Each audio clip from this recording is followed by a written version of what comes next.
Good morning, everybody. How we doing today? Hey, good morning, Bob. If I'm interested in seeing a strategy that works on a 1 minute time frame, not really. No offense, but yeah, I'm not really looking to change, or I'm not really interested in looking at different strategies at the time.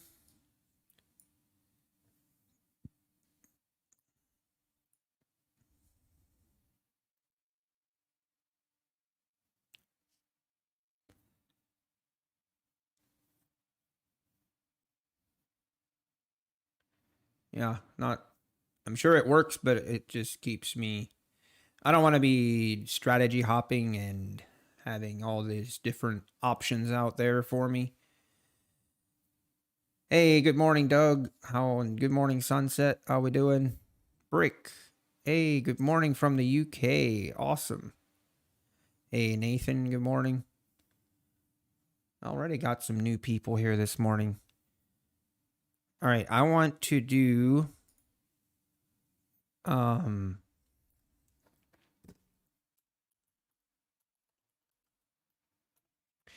I want to do a check. I want to see if my stream delay is improved. I might changed a couple settings again. And I just want to see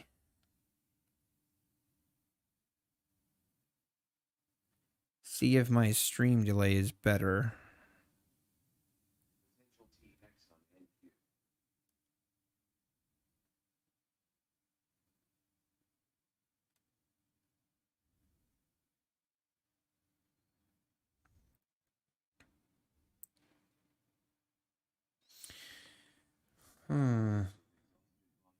Hey, good morning, futures. Good morning, Kirk. How we doing? Jay, good morning. Man, this morning the stream delay is a lot worse for me. Yeah, 22 seconds. Man, it was supposed to be better, not worse.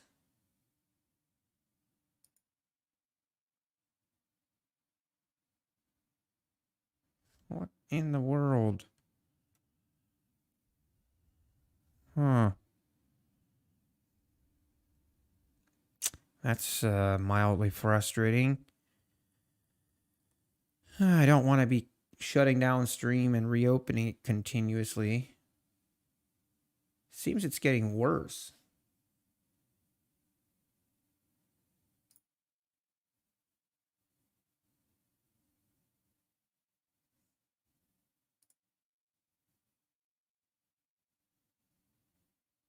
Hmm.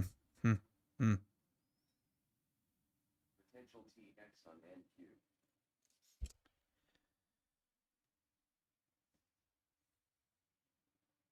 Yeah, I literally am getting like a 30-second delay.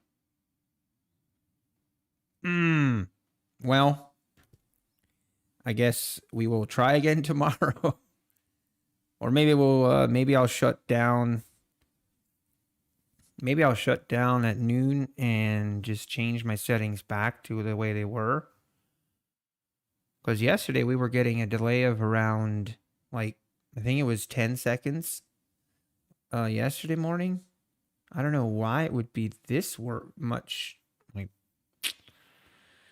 all right. Anyway, let's just focus on having a good day. Yeah, they did. Apex did extend their sale. Hallelujah. I was kind of feeling pretty sure that they would. Hey Anna, good morning. Donovan, Dom, hey everybody, good morning. How we doing? You know what? I've got a good feeling about today. I know we didn't have a good day yesterday, but I feel good this morning. Had a great evening, great time last night. Celebrated my son's birthday. Had family over. Had a great time last night. Sitting around the fire. Just had a great relaxing evening. Yesterday was like 40 seconds. Okay, really? Hmm. Maybe I need to just accept that there's going to be a delay.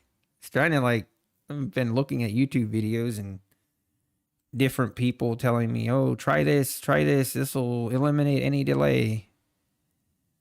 Hey, Anna, thank you. I'm the one that should thank you. Thank you for using my code. I appreciate it. You guys killed it this month. The month of May, man, it was about 10 times more than what I was like kind of thinking it might be if it, if I have a really good month of May. I kind of had my expectations like at this level, and it went like 10 times more than what I thought it would be. So I feel very blessed and very humbled by all the people that use my code, and just huge thank you to everyone.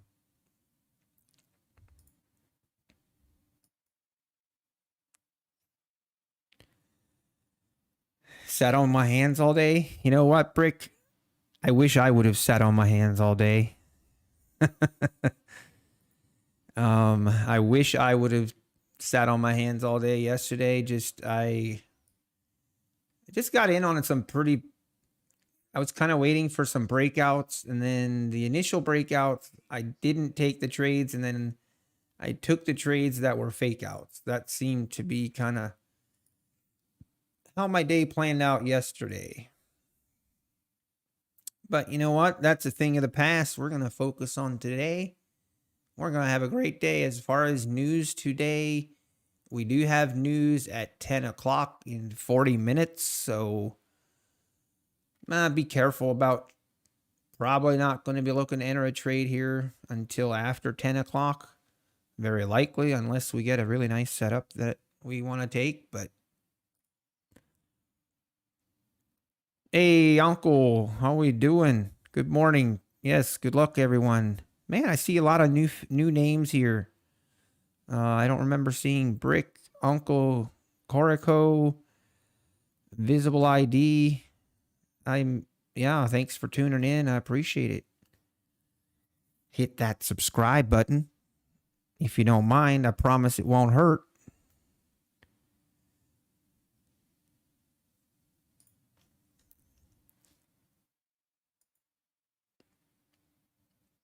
Oh, also, I got my screen yesterday.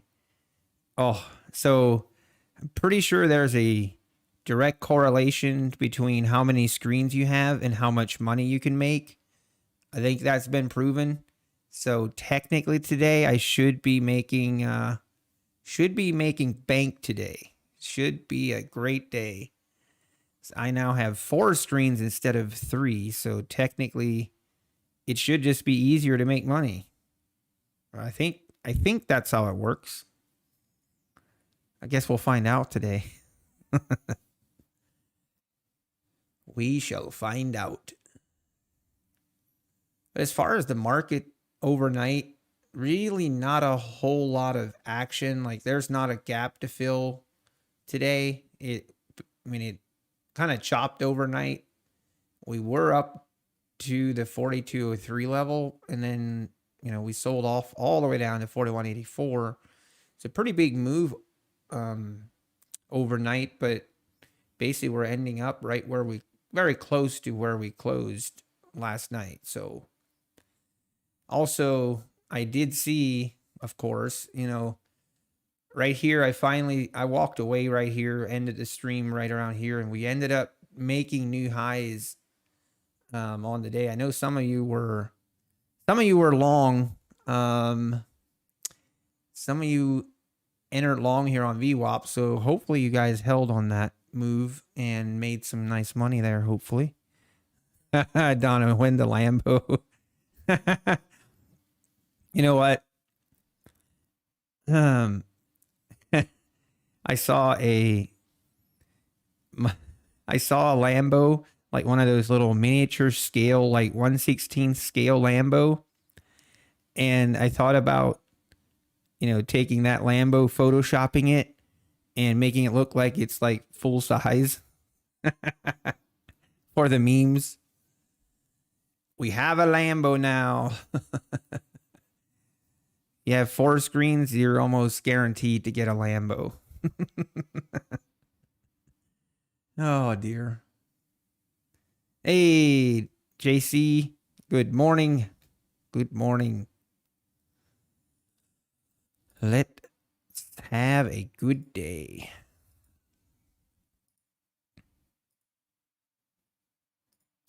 Yeah, the other thing I thought about last night or yesterday reviewing my trades, even though we had a bad day yesterday, not until afterward, like looking back on the day, and we kind of take this for what it's worth. You can kind of look at it good or bad, but looking back at it, I was happy that I didn't exit early on any of my trades. I need an opening bell. I know I probably need to look at a sound panel. You're probably right, futures. But anyway, I felt like I didn't really have that big of a fear of losing yesterday. It was just, I mean, obviously we lost. It was a red day, but my anxiety or that fear of losing, I didn't really even think about it until I was reviewing my trades at the end of the day. I'm like, you know what? That wasn't even that bad. Where I feel like a couple weeks ago, I would have been having a lot more anxiety and stress trading when I'm down. So I don't know. Maybe we're slowly conquering that fear of losing. But yeah, today, I mean, honestly, so looking back, just kind of a longer term look at the market. One thing I looked at this morning. So on the daily, we are kind of bouncing right off of this EMA. So now will it hold? I don't know. But we made new highs here. Well, we didn't even make new highs. We basically double topped from this previous high on ES. Now we pulled back.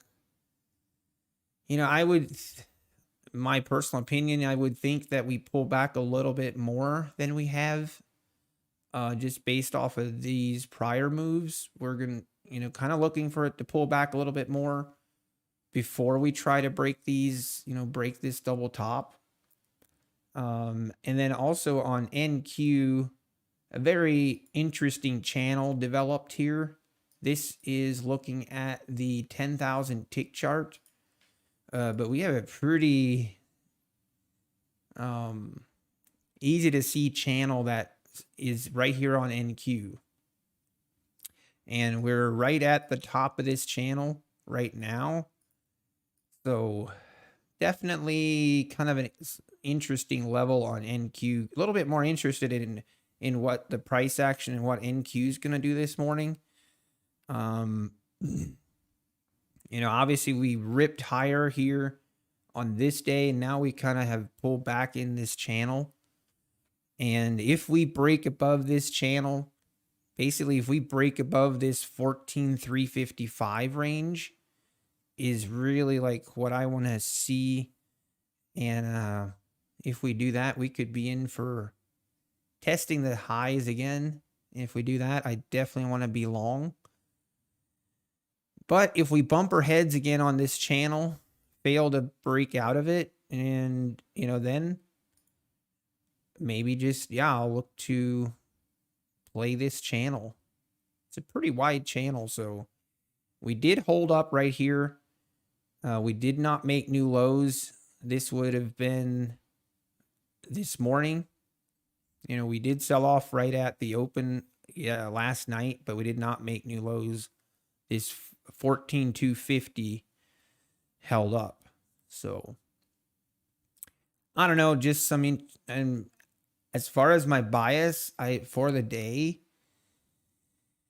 I'm kind of neutral, honestly. I don't really have that strong of an opinion one way or the other. I think maybe I'm leaning a little bit more that we're going to sell off, but I'm not really that biased at all this morning, so we'll just wait and see what happens. Hey, Bobby. Good morning. How we doing? Hey, Bear Bull Trader. What are you talking about?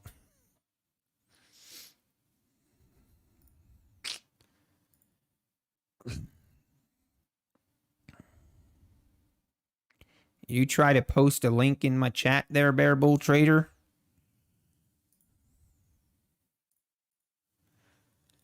I believe you did. Maybe not.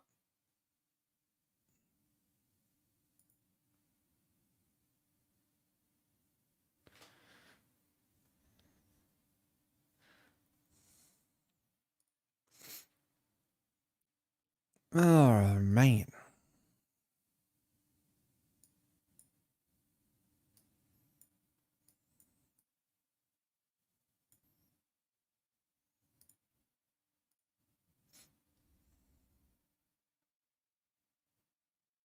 Hey, Matterman. Good morning.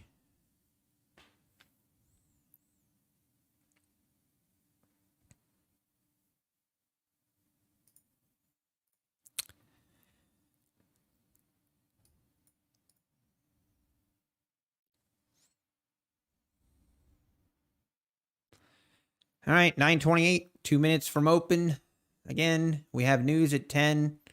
Not really going to be looking to trade here in before 10 o'clock unless we have a really nice setup. But yeah, 10 o'clock, high impact news. ISM manufacturing PMI. So, I don't know. Recently, we have not had a news event that has really moved the market that much.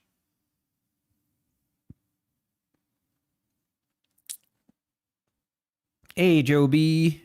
Thank you. Good luck to you as well. Son said, how did I get into trading? Man. How did I actually get into it? This would have been back in like 2013 is when I first got into trading. And let me think. I've always been interested and intrigued in the market. And I know I was doing a lot of research. Okay, I remember now. I was looking at doing some investing, and I was going to start investing with, like, there was like a local, I don't know how you would call them, but an investment firm, I guess, local, and they were trying to convince me to send, give them money and, they'll trade it or invest it for me, yada, yada, yada. And my father in law actually introduced me to these people, I believe, if I remember correctly. And anyway, I'm like thinking to myself, I'm like, why couldn't I just do that? I'm like, why? I don't want to give other people my money. I'd rather be responsible for it myself. And that's when I looked into trading, and just, it kind of went from there. It kind of went from investing into, transition into day trading. And yeah, I loved it. And just, yeah, got started and got started on it. And here we are. Awesome, Alexander. Nice. 5K. Let's go. That's a nice payout. Congratulations, Alexandra. Just learning. Okay, Bear. You're good. You're good. No problem. And the market is open, folks. We're just going to be watching it this morning. ES, NQ, selling off here a little bit, pulling back here at the open. See what happens. But man, I gotta say, having 4 monitors is so nice. So nice. Wish I could somehow show you. Maybe I need to like show you guys my setup at some point.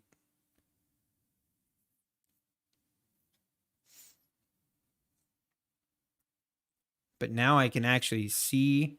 I can have my main screen for working, which is nice. And then I can have 2 screens for trading that are right above me. Allows me to really easily see it. All right, ES seems to be selling off here a little bit more than in NQ, which isn't unusual. The past couple days, NQ's been more bullish at the open, and ES has kind of been lagging, I guess, a little bit. But you have only one monitor, Christian? Well, trust me, that's fine. If I use a gaming PC, yes, I do. I have 64 gigabytes of RAM, and I have the 3080 graphics card, I believe. Man, I need to actually, I'm not even sure. I have the Intel i7 109, but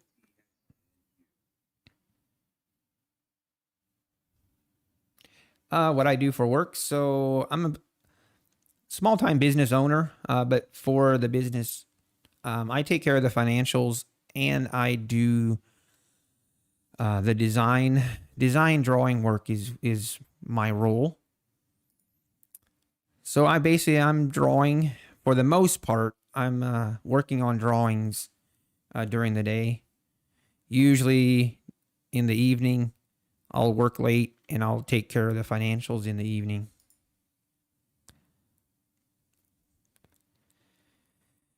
But I'm very blessed. I'm very lucky to be able to, you know, I'm not a full-time trader. I'm not relying on my trading as income, obviously, thankfully. Yeah, it is. Well, we are losing this 4184 now. Selling off here at the open. NQ not really following suit. NQ bounced up to VWAP. Seems to be lagging behind a little bit here. NQ, or is ES lagging? I guess we'll find out. But again, now we're seeing NQ sell off a little bit more here.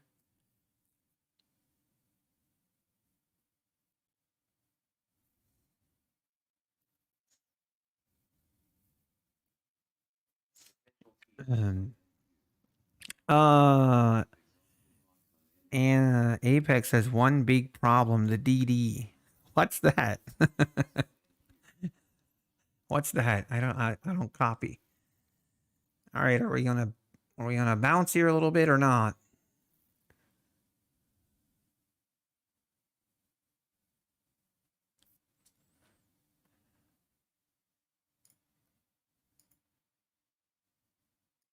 Potential TX on NQ. Trap orders with exhaustion box on NQ.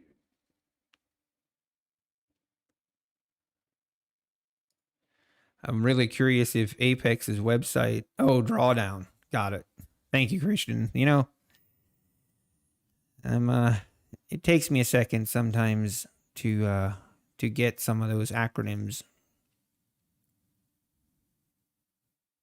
Got it. They don't actually have a. I mean, technically, it's not considered a daily drawdown. It's the intraday trailing drawdown is what they have. But I know what you mean, Anna.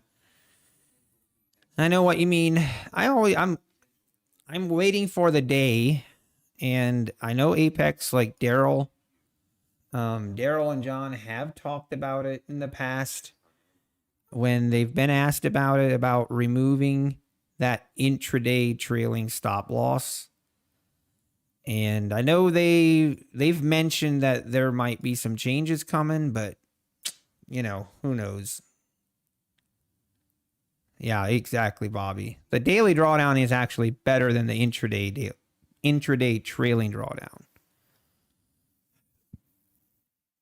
And again, but it's you just have to basically trade a little bit differently. You have to just make sure you're taking your profit.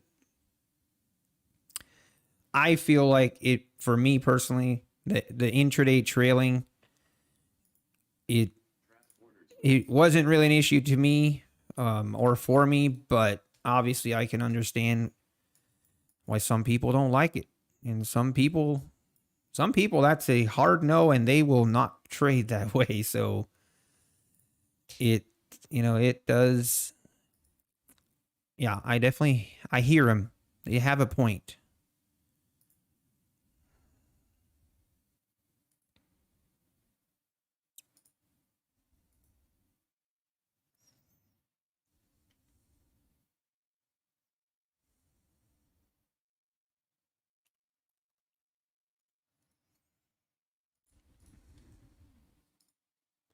All right, we are bouncing here off. I mean, it didn't quite make it to 4180, but we're bouncing here pretty nice. Yeah, Bobby. Okay, here's my thoughts on the intraday trailing drawdown. If the intraday trailing drawdown wouldn't stop at your profit threshold once you have a funded account, if that intraday wouldn't stop, I have major issues with Apex. That would kind of be a deal breaker for me if the intraday trailing drawdown wouldn't stop when you're on a funded account. The fact that it stops is like kind of yeah, during the evaluation process, it can kind of be a nuisance sometimes, depending how you trade. But at least once you get to a funded account and you get to that profit threshold, that trailing drawdown is now no longer an issue. And for that reason is why I'm like, yeah, I'm fine with it. Kind of put up with a little bit of nuisance during the evaluation process. For example, and I wasn't even aware of this until I made my video for the Top Step versus Apex, where I compared Top Step versus Apex. I wasn't even aware that Top Step actually has a trailing drawdown. It's not intraday, but it's a trailing drawdown on their live account. And that never goes away. Plus they have where you can only take out 50% of your profits. So that combination is terrible for traders. If you ask, for my personal opinion, it basically doesn't give you a whole lot of breathing room in a sense of trying to grow your account. It almost, yeah, I do not like that.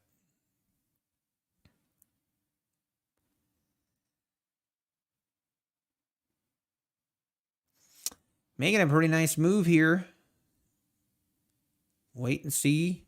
We're 20 minutes away from that news coming out.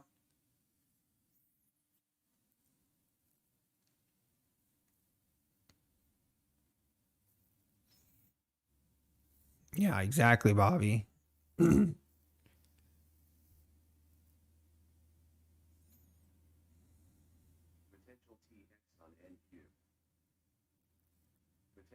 Yeah, on top of all that, Anna, you're right. Then on top of all that, Top Step is like way more expensive.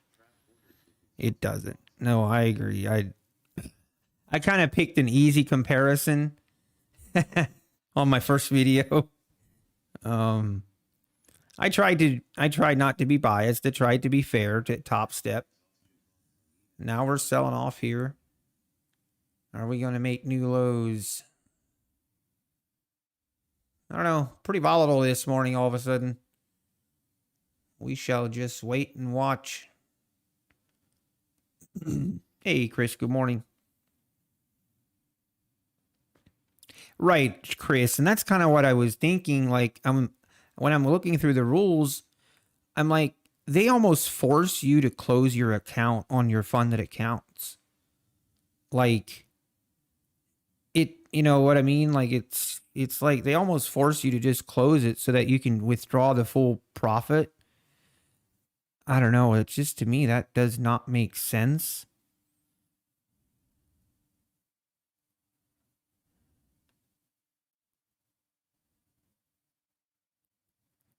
Really, Sunset? I mean, it's just that whole two-step process, which I know that, once you pass the first step and then you fail or you get to a funded account, then you can start at step number 2, but it's still just like, that is so outdated with the rules. Like, they're just not with the program. and high price, the rules are, I mean, it's not even a comparison. It's not even fair to compare the two, really. Really, Sunset? That's insane. Hey, 1 point is 1 point, Brick. This is definitely looking kind of volatile here in the open here. Just doesn't, seems like it's, I don't know. Maybe this news event we'll see it actually move. Well, maybe we'll actually see the price actually move on a news event. It's been a while.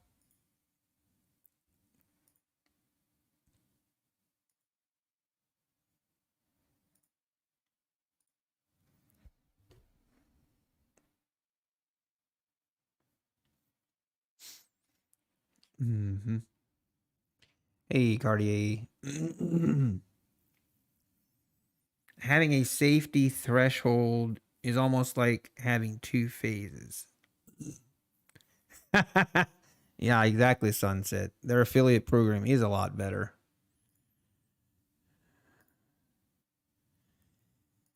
But I just don't understand how people just sell out to that. But hey, money talks, I guess. Money does talk, I guess, but I do not want to be like that. The safety threshold is almost like having two phases. You mean when on Top Step on the 50% withdrawals that you can only withdraw 50% of your profits? Like I could understand the 50%, like you can only withdraw 50% of your profits if it was like for your first, 3 withdrawals, like I could understand that. Then if it gets lifted and after 3 withdrawals, you're free to take out whatever money and however much you want. To me, that is very sleazy to basically the only way you can take out your full profit that you earned is by closing the account. Like, how does that make sense? Like, I just don't get it. How does someone look at that? Like people promoting Top Step, how does someone look at that and like, oh yeah, that's a great deal. That makes sense.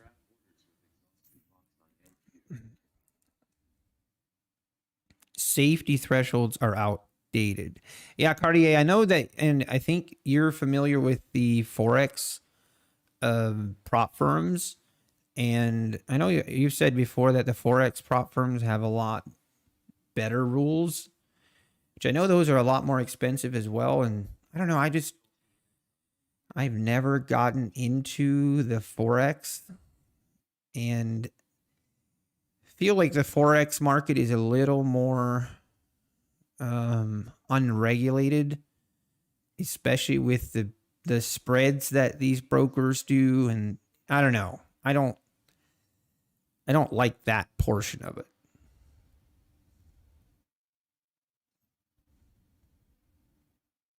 Yeah, Cartier, I understand. Yep. And maybe in the future, maybe some of those things will change with time.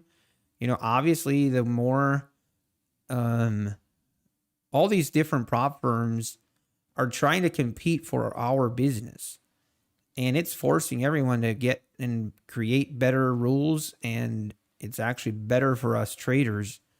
So it's in the end, it's actually a really good thing.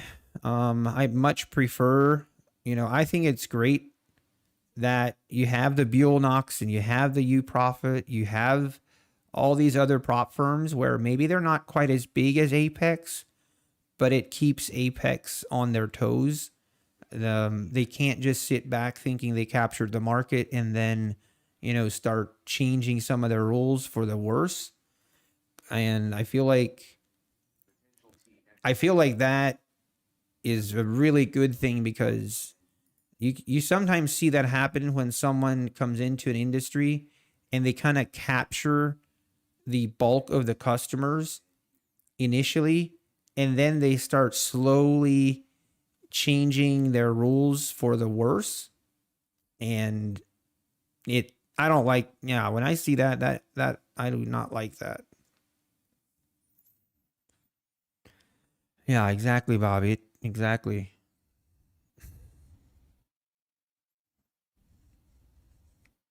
Yeah, but Bear, I'm just not looking to enter a trade here before 10. Gonna wait until after 10, after this news comes out. We're 12 minutes away. Sitting at the lows here. NQ made a really nice bounce off the double bottom here.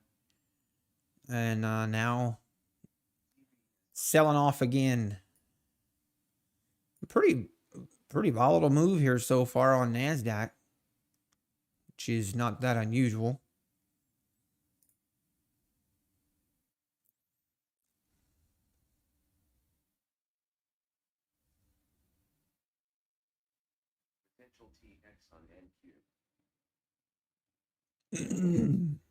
Yeah, right, Christian, I know.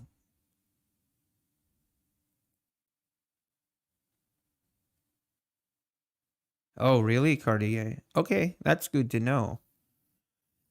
Good to know. And yeah, maybe, okay, for example, like UProfit right now, I feel like UProfit is kind of stepping out on a limb here with their Freedom account.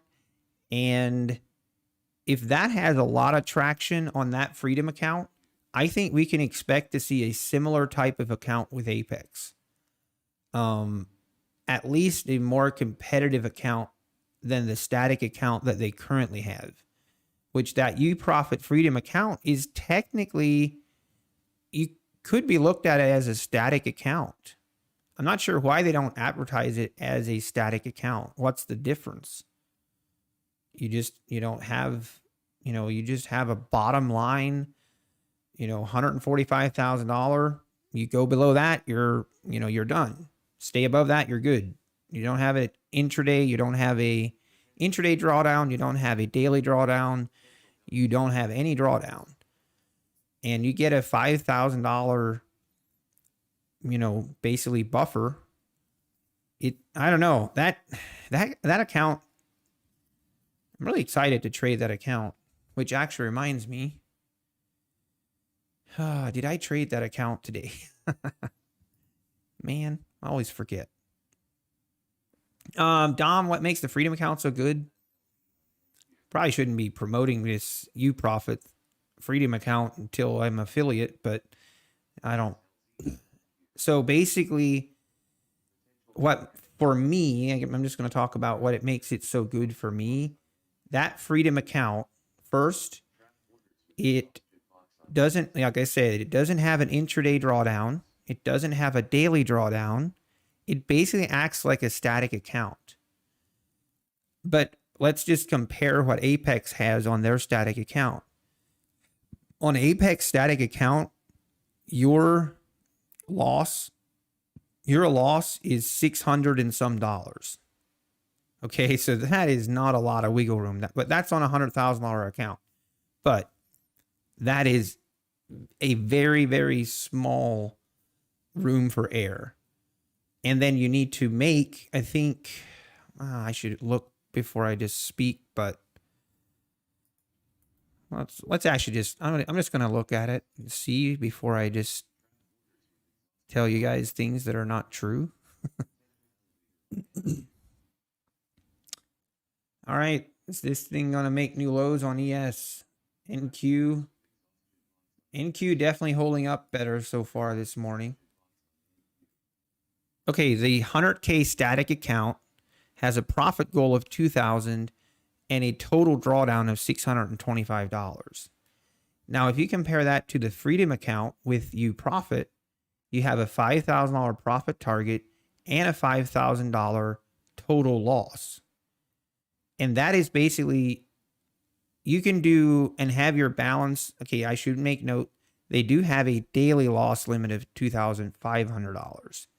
So if you lose more than 2,500 in a day, that will cause you to lose the account.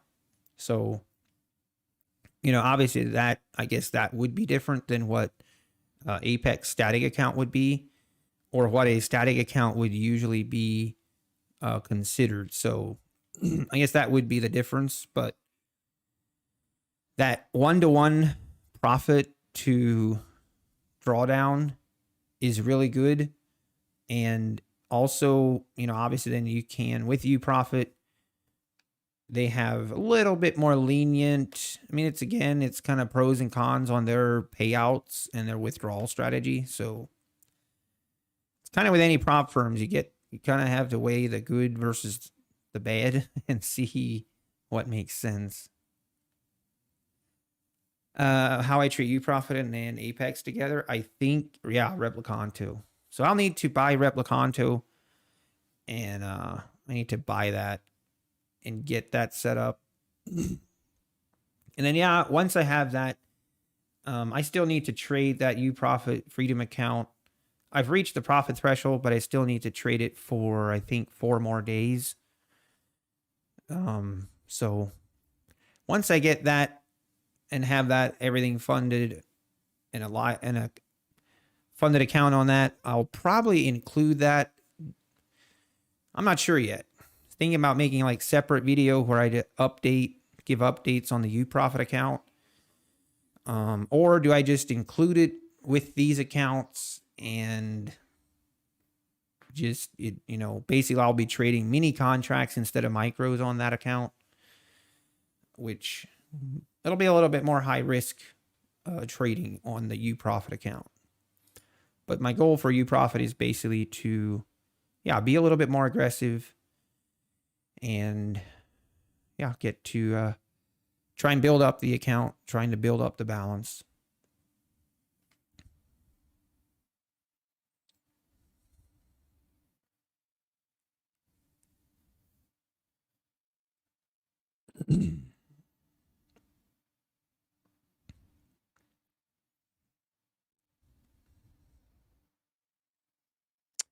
All right, we are 6 minutes away from news.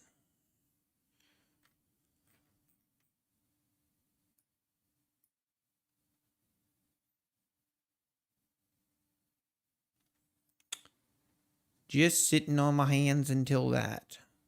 Definitely selling, we've sold off since the open here.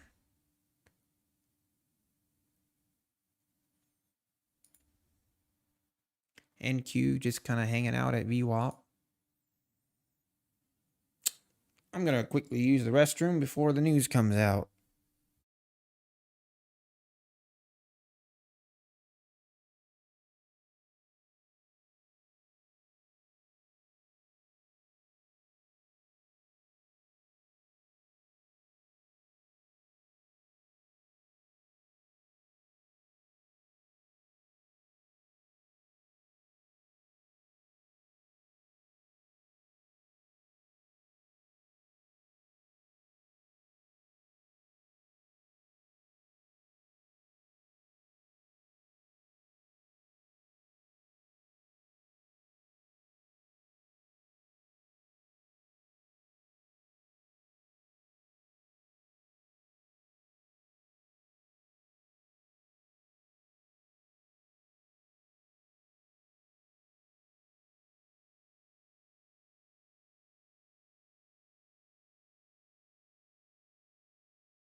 Oh, we're back. Man, that took longer than it was supposed to. Didn't make it back for the news. All right, looks like news came out. We had a little pop the way that looks. Let's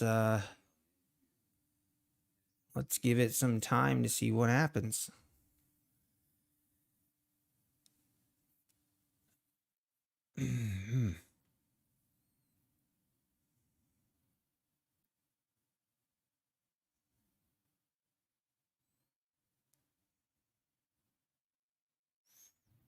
Oh, really? Cartier. Oh, that's interesting. I might check that out.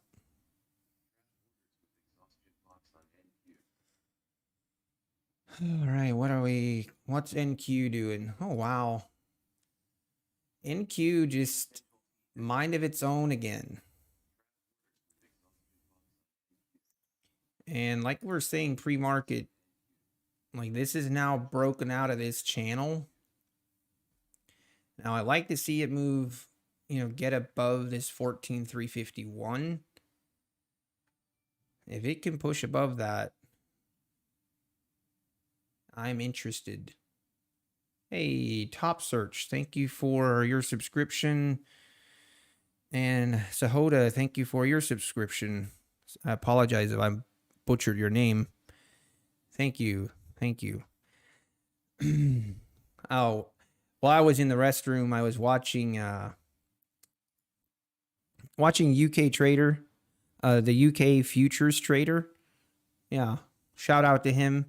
And that was pretty awesome. He entered a trade and he accidentally hit the buy order instead of a sell order, and the trade like went against him, but it actually went for him, and he ends up taking a really nice profit on it. It was pretty awesome to see. But yeah, I really appreciate the UK futures trader. I appreciate his transparency, and yeah, if you are looking to follow someone, I would definitely recommend him. Show him some love. I think actually someone here in my chat, I think it might have been No Futures. I think you recommended his channel to me.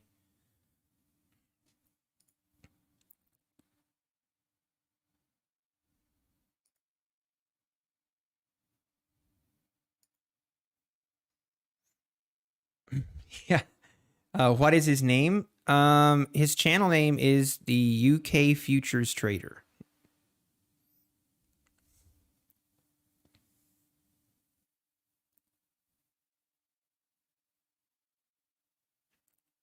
Yeah, he trades. I believe he trades Apex accounts as well, and he trades live every day, I believe. Yeah, I appreciate him. It was pretty awesome. He entered a trade for a sell order, and all of a sudden the trade starts going against him, and he realizes, wait a minute, I'm making money. Oh man. Sometimes, usually when that happens, it goes against you, or it does for me. Then you just, oh, that's the worst feeling. And I've done it too, where I'm like, yeah, I'm going to short here. And somehow I go long, and then it actually, like, it would have been a good trade, but now it's a bad trade. Oh, man. All right, we are right at VWAP here on ES, pushing through VWAP. Seeing some buying here now. NQ, I'm assuming, is at the highs. Yep. Gonna have this triple top here. 14,330. The one I want to see it get past this 14,360 area right here. This is what I really want to see it push through. We'll wait, but at this point, I'm gonna be looking for, I want to see this push above VWAP and hold it, and hold above it. But if we can enter on a pullback here for a long, I like that. See if we can ride all the way up here. Maybe we try and push for this 4202 level again.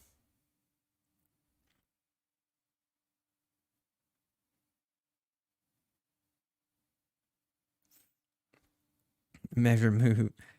Yeah. Hey. It's pretty awesome. All right.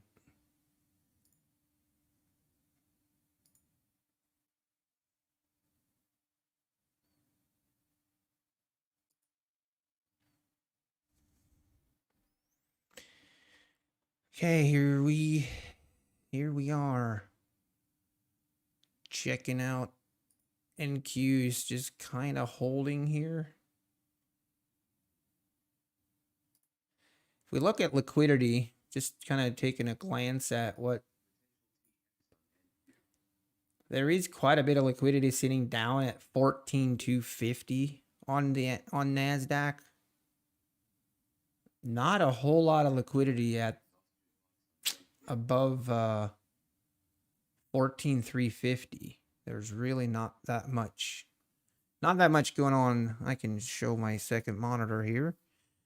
You can see here 14,250 is a decent amount of liquidity here. Not a whole lot to the upside here. That makes me a little bit cautious on entering on a long here, especially entering on a breakout. That always just makes me, I don't like trading, just basing all my trades off bookmap, but when I see something like this, then it just gives me room, kind of a concern. Here's ES. Now ES has a little bit more liquidity sitting at 4,200. Nothing crazy though. Nothing crazy.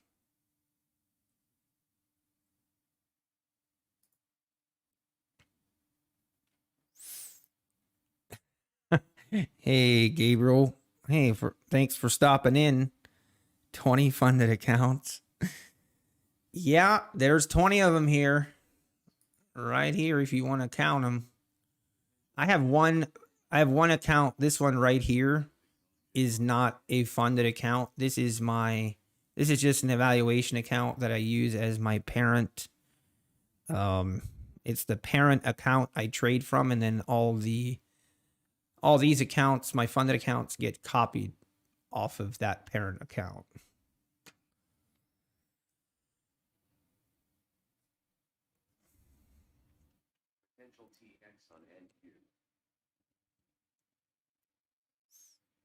Are we just gonna do this slow grind up? Is that the plan? That always tests my patience. But at this point, like,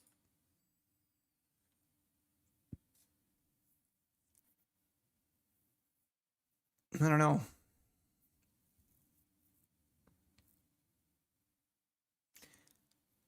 I don't want to be long here at the top of this range. Now we are selling off here a little bit. A little bit.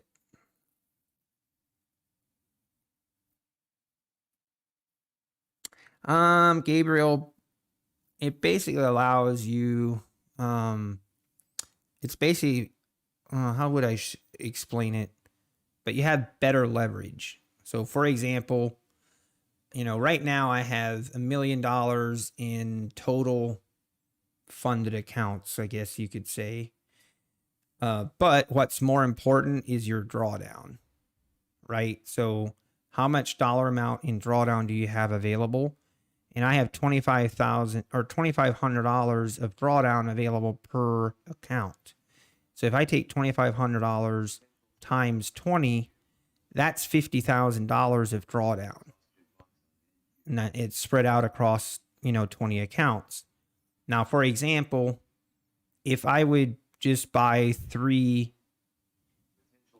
300,000 accounts, which would be close to the million as well, you'd only have about $21,000 of total drawdown. So basically you can leverage your drawdown better, and then also it's just getting, if you make $40 a day on 20 accounts, it just adds up a little bit better over time. And you can, I trade micros on them. My goal is to just take it slow. But yeah, I'm not encouraging it. I'm not saying so. Everyone, don't go and get 20 accounts. Don't do that. It is definitely a little bit crazy, but you know, I guess some people do call me crazy. I've been called worse.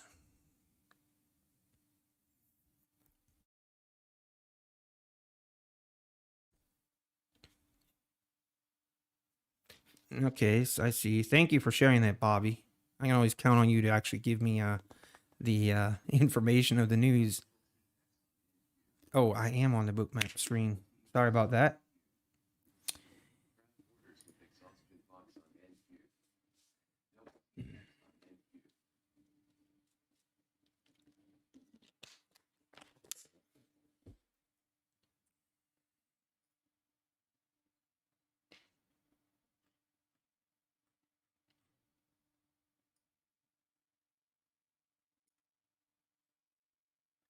Man, at 4250 level, that this 4250 level on bookmap has got my attention. I I might enter a short here and give myself a little bit more wiggle room just to try and write this down. I mean, yeah. ES slowly. I have to be careful. I don't want to. I've just seen so many times when that liquidity's sitting there that it's kind of acts like a magnet, but it doesn't always happen. Gabriel, I don't know. I haven't thought that far ahead, really.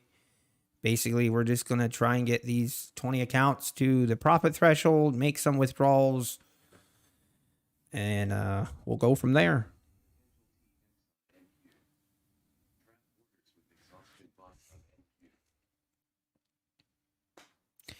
Yeah, exactly, trade. Exactly.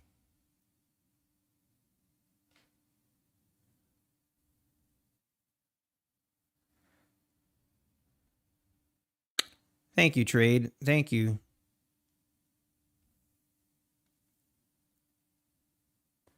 Yeah, actually, Bear, like that's a really good point. That's something I have a video that I have a video that I did. Basically, it's just what I learned from getting 20 accounts funded, and the most important thing is that you have a budget. Okay,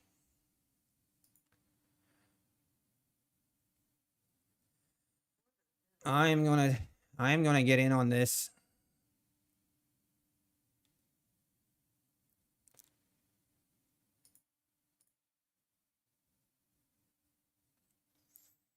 No, do not fake me out like this. It's not what I wanted to see.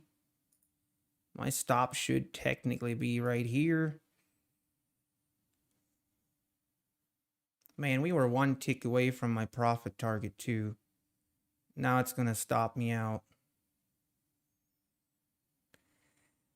All right.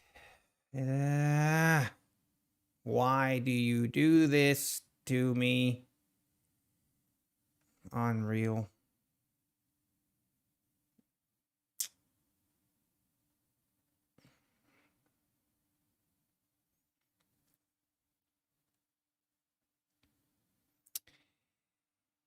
Ah, man.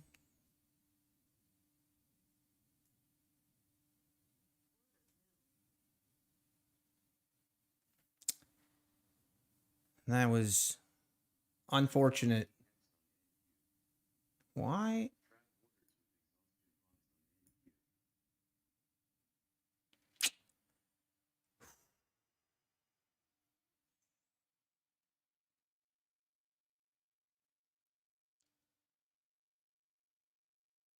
Getting faked out again.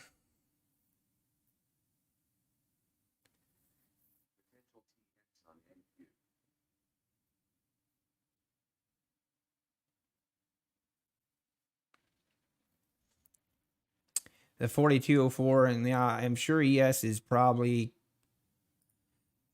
pushing this NQ higher.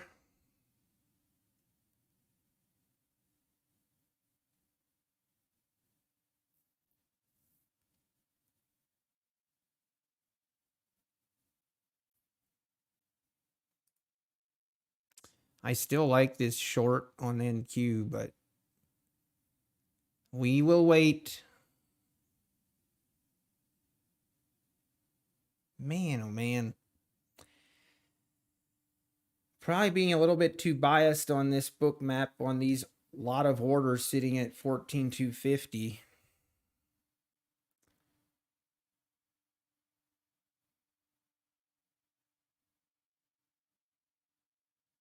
But ES seems to be wanting to take this higher, I guess.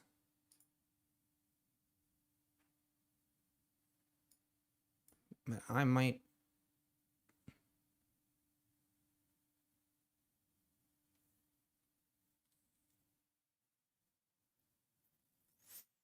Yeah, exactly, Steve. I understand that. But it does have a correlation to some extent. Yeah, man, I don't want to. It is. I want to get in again here.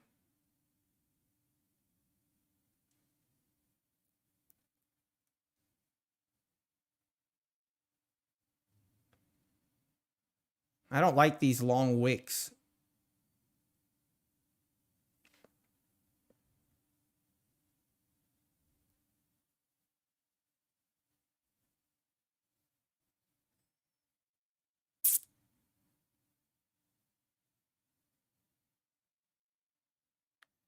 I mean, yeah, it's.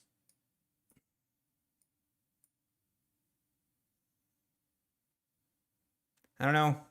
ES or NQ seems to want to sell off, but it gets bought up immediately.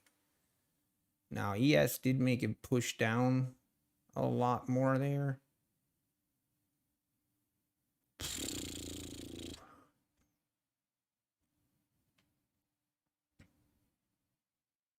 And there we go.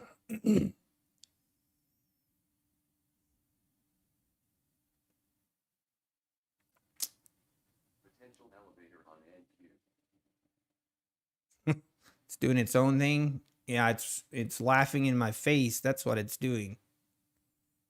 I don't appreciate it at all.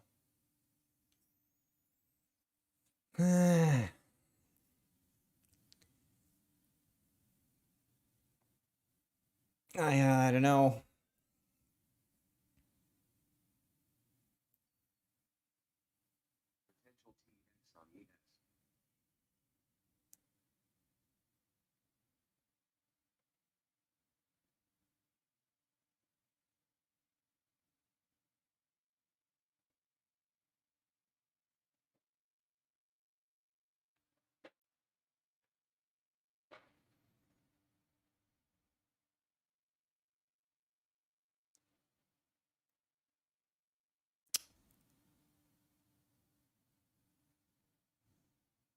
Come on, give me a pullback here.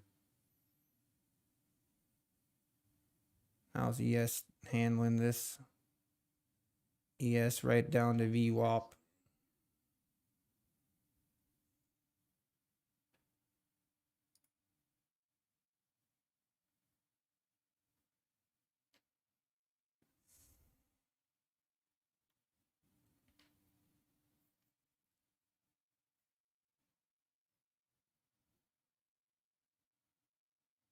Potential TX on NQ. Trap orders with exhaustion box on NQ. All right, now I'm getting another signal for a short on NQ. I wanted a pullback. At least a little better entry here. Not getting it.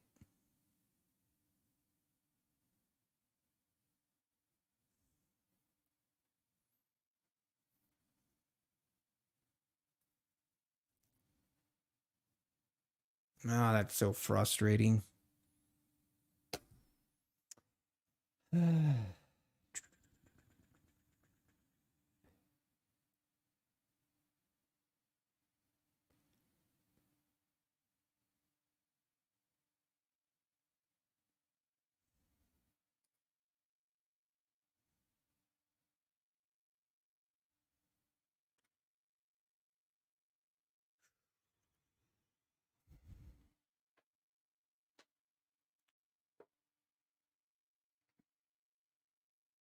feel like right now I'm getting a little bit too, probably a little bit too biased on this 14,250 liquidity that's sitting down here. Man, see, there we go. I knew it. I knew a short was in play. I knew it. And I had bad timing again.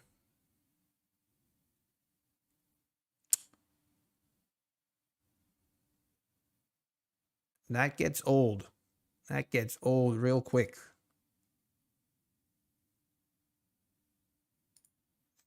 Yeah, I know. I'm like, maybe I need to be careful on these.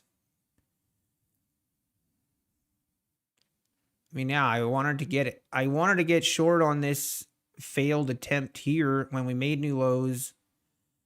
I mean, I don't know. I mean, this stop loss was about it. I didn't want to have my stop loss all the way up here. And that's the thing with NQ. It can rip like this in a second and take you out, and then it'll make its move. I'm not upset about this entry and this exit, like this stop loss. I'm okay with this. What I'm upset at now is that I didn't just re-enter. Like,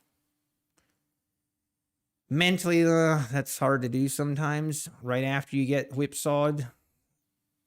But it was the play, and entering again right here was the correct play. It just didn't pull the trigger because I had just gotten stopped out, and I hate,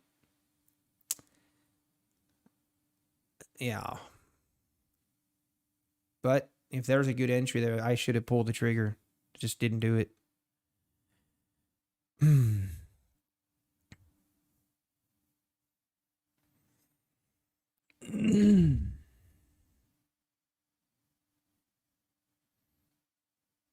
Yeah, I know, trade. It's a good. I like the short. I did. I just. Now if I enter here, I just feel like I'm chasing.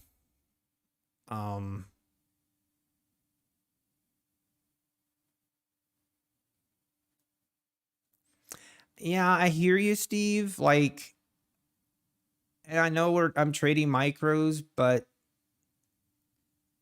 you know, if I don't know, I don't want. Yeah, I could definitely afford to have my stop up here and have these way bigger stops. But you know, if this continues, and you know, it's just I don't like having those. Yeah, I just don't like having those huge stops, and then it goes against you, and you start moving stops, and it just gets ugly for me. Yeah, I know, Steve. I know. Just frustrating, honestly. Like, here, or my thought process is always, like, again, this is me in hindsight, or like when I get stopped out, I'm like, it's fine to get stopped out if just get a re-entry.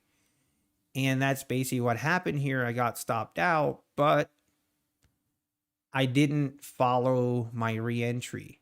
That's what I'm upset about. Not that I'm not really that upset about my stop here. I'm more upset that I didn't re-enter. I should have re-entered. It was right there. There was no reason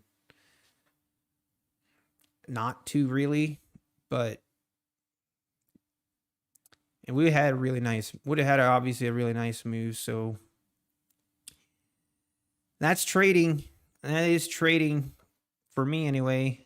Just that mental capacity right after getting whipsawed and stopped out and re-entering right away. Yeah, I need to do it. Need to pull the trigger. ES, just, you know, not really much happening here.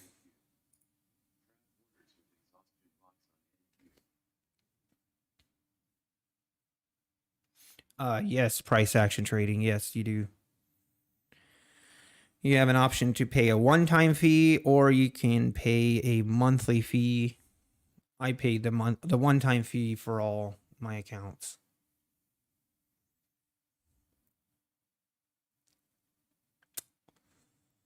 Potential TX. Potential double TX on NQ.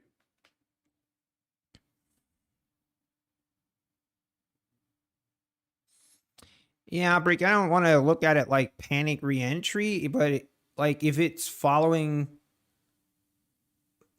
my price action, what I'm looking for, then I need to re-enter. That's my thing. I don't getting stopped out shouldn't prevent me. You know, it's basically what happened. We got whipsawed and we got faked out, taken out, and then it made the move.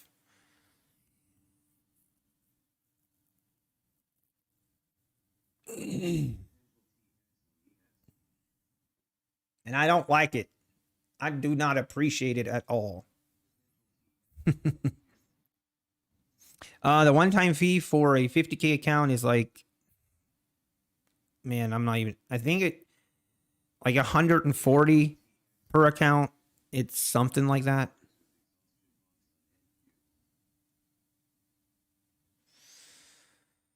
All right, market, what are we doing now? What are we going to do?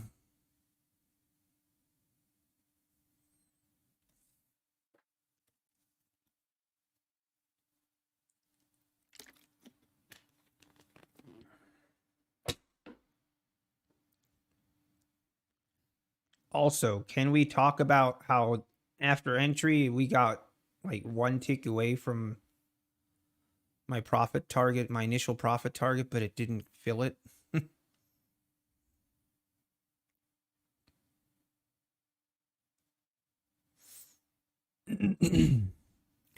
Yeah, just for comparison for the rhythmic accounts anyway, it's the monthly fee is like $85 per account. Now, ES. Again, if we look here on the 10,000 tick chart, you know, we broke out of this channel for a little bit. Now we're making a move again. Coming up to VWAP. Ooh, boy.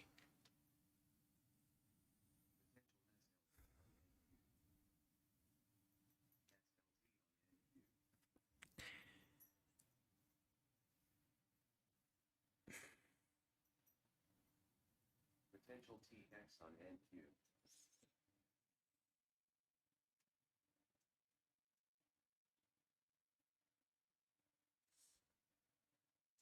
Trap orders with exhaustion box on NQ.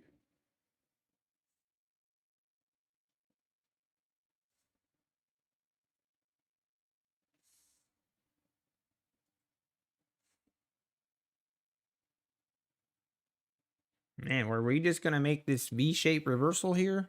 Is that the plan? We still have all that liquidity sitting at 14,250.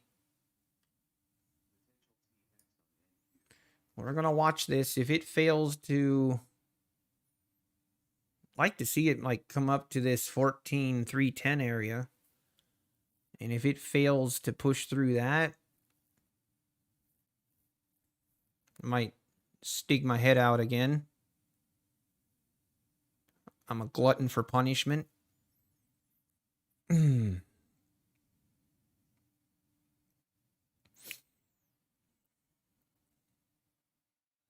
ES making a move as well. We're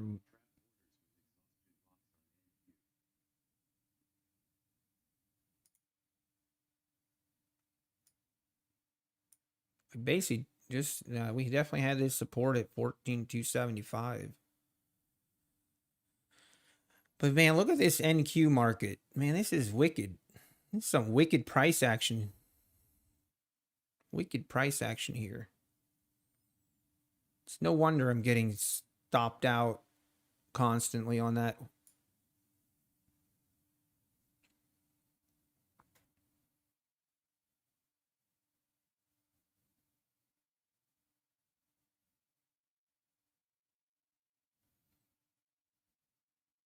Yeah, I hear you, Cartier.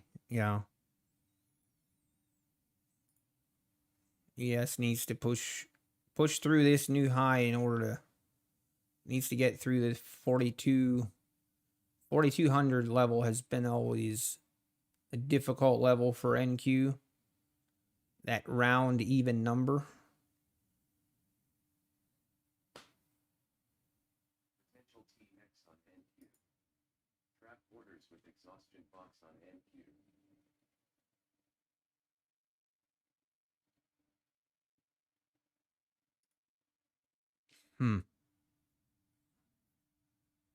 Hey, good morning, Alpine.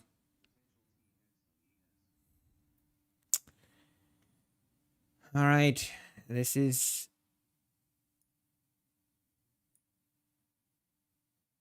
give me a good entry here.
Hmm.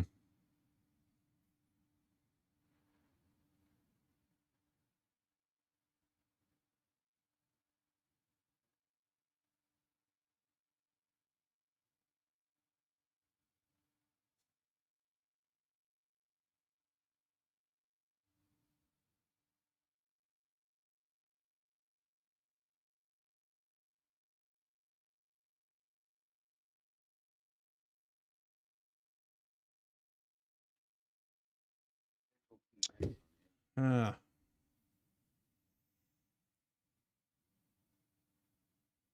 hey, Tom.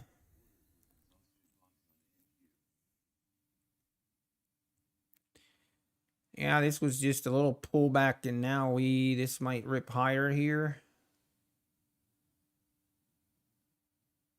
If this move here we failed to make new lows, then I starting to thinking about entering right here on ES for a long if we can break above this right here.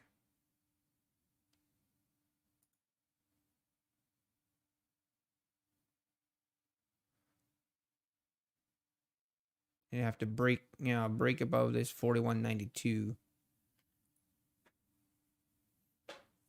Struggling to do that right now. Ah, man. Disappointing morning. I don't mind getting stopped out. Like, what really gets me is always when my thesis is right, the move is correct, but I have just a terrible entry or terrible timing, and then I don't re-enter if I get stopped out. It's so frustrating.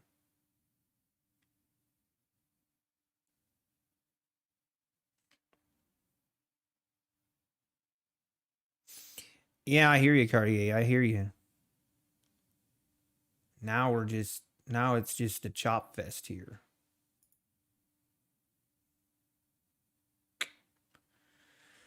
I missed the move. I just missed it. I had it right and I missed it.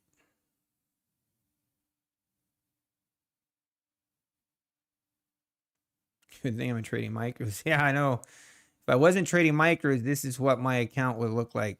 Negative $665 because this account isn't trading micros. Obviously, this is not a PA account, not a funded account. This is just an evaluation account. But wait, Chris, are you just trying to trigger me here? Exactly. That is my if you want to get a perfect recipe, like a perfect recipe to get me a little bit on tilt, it's this right here. I enter, market moves in my favor immediately, everything looks great, and we're one tick away from my take profit, and then it reverses, and then it stops me out, and then it makes the nice move I was looking for. That is the perfect recipe to get this guy on, yeah, some kind of bender.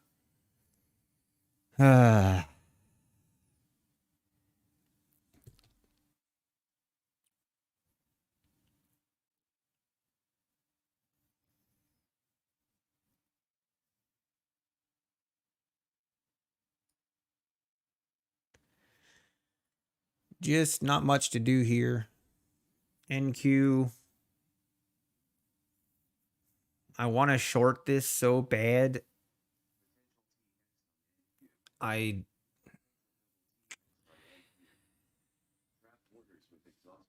I'm glad I didn't. I still want to.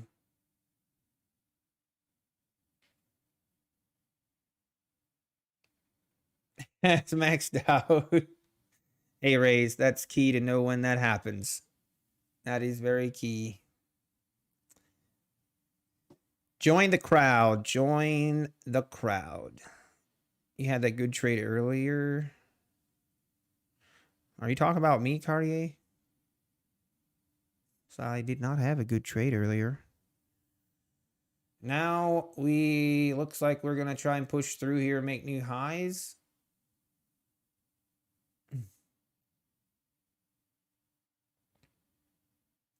What's ES doing? Ooh, wow, it did push through this. We'll wait, see what happens here.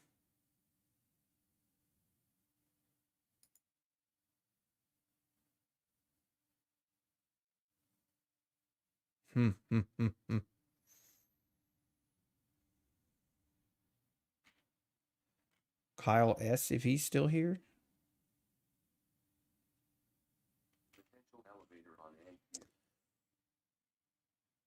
Oh yeah, I know. Aren't it?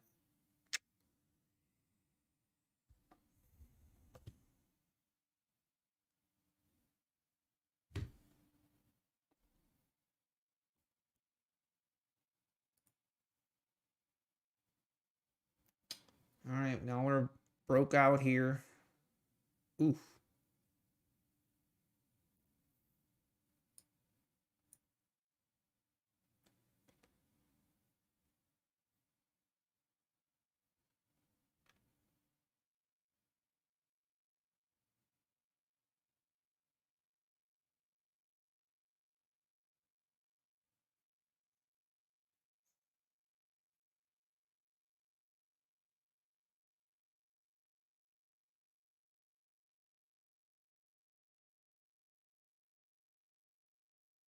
Ripping up, ripping higher.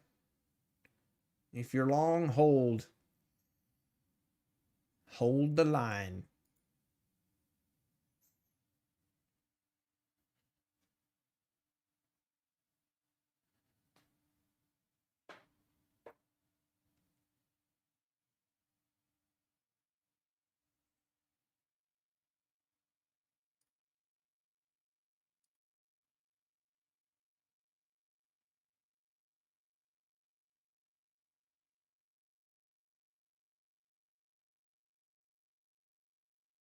All right, see if we can break these highs. Is ES close to these highs? Yep. ES needs to push through this 41.98, 41.97 area. If this fails to make a new high here, then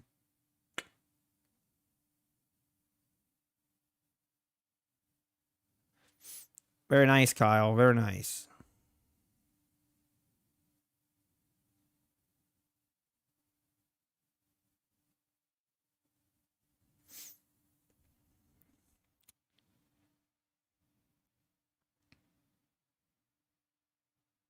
Here we go. Ripping higher. The NQ has not made new highs. ES has. So interesting. Now NQ is looking to make new highs. And there we go. Nice move. Very nice move. And now we're pulling back a little bit. Bumped our head right here on this 4,200. See if we can push through that.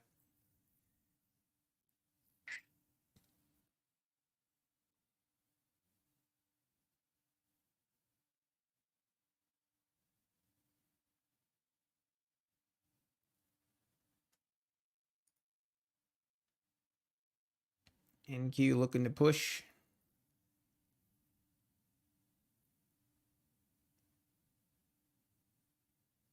Oh, wow. Wow, what a move here on NQ. Wow. Congrats to all those that were long there.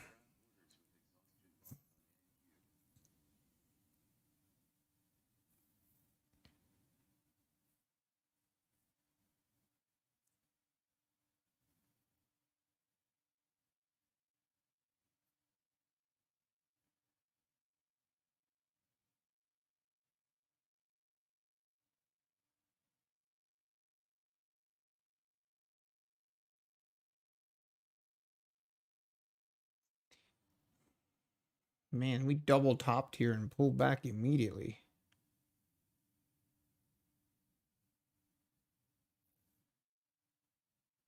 Hey, Omar, how's it going?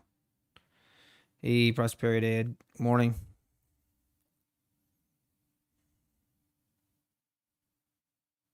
Wow. Hey, that's great. Prosperity Ed, that's great. All right. All right, nobodies. I'll take your word for it.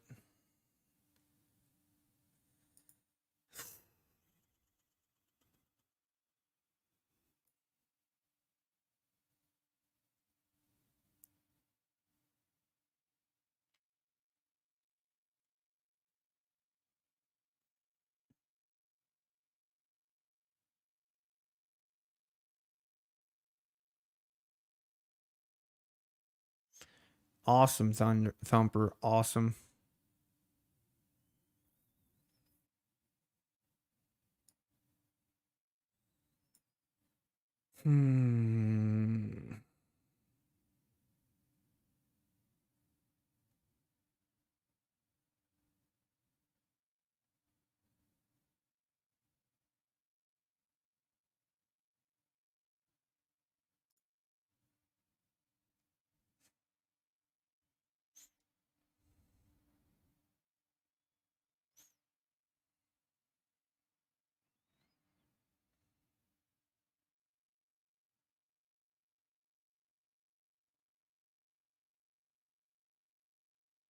Potential TX on NQ. Trap orders with exhausted box on NQ.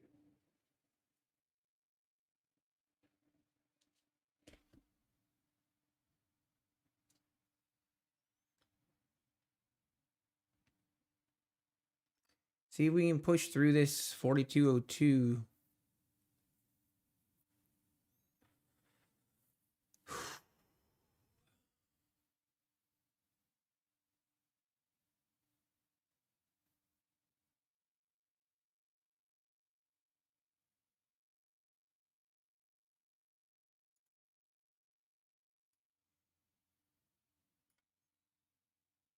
Very interesting level here on NQ as well. 14,360. See if it can push this double top.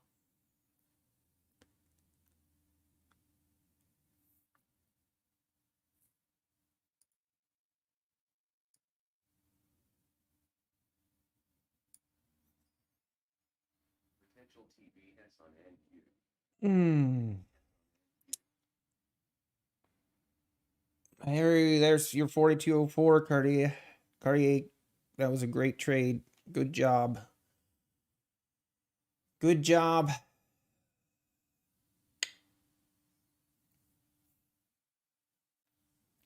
just not.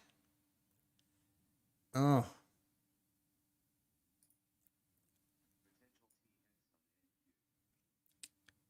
Trap orders with exhaustion box on NQ.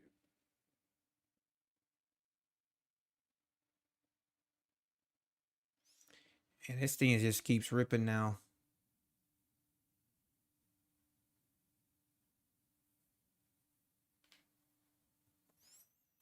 Yeah, I'm definitely not going to short here. Who knows how far this thing is going to rip. This is the daily chart.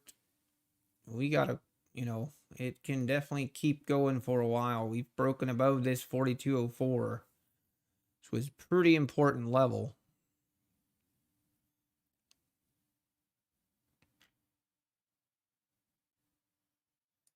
Potential TX on NQ.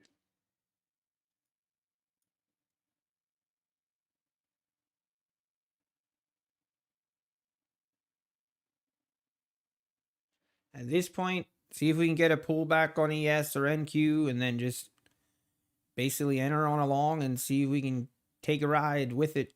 It's kind of that FOMO of missing out on this run. Oh, man. Want to see it pull back pretty significantly after a move like this. And that catch 22 where if I try to enter on a little pullback, it's going to pull back more, but if I don't, it's going to keep ripping without me. You can almost be sure of that. So this is the days. These are the days that I just gets me, man.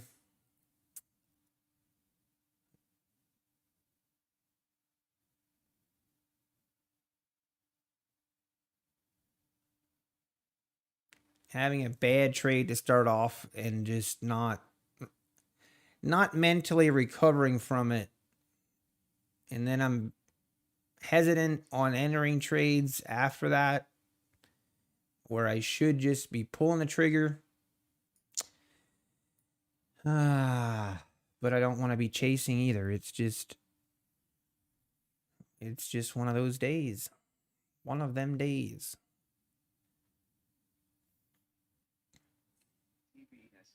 Wow, look at that sell off.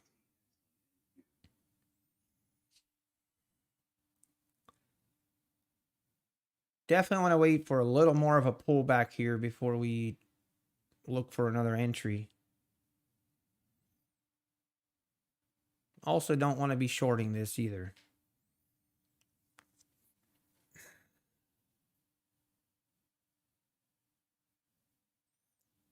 Trying to think if we can pull back to this maybe 14,350. How's ES looking here?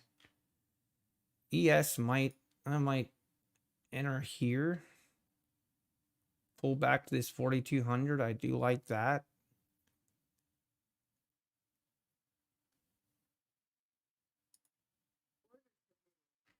See if we can get filled. Oh, don't tell me.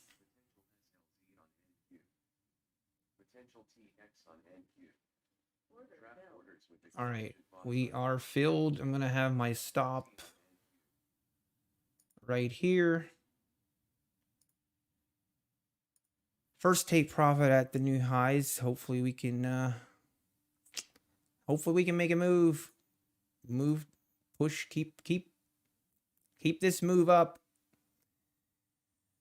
Or we got faked out again. We'll find out. Stay tuned.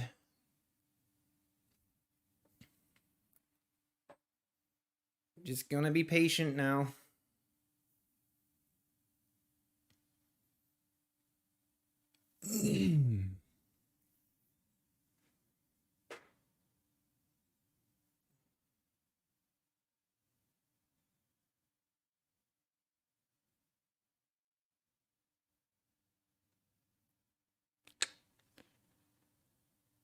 Oh, this market's gonna be the death of me. Looks like a fake out. Very likely, Omar. That seems like we have become experts at spotting the fake outs and then taking the trade. So, it could very well be. We'll just wait and see.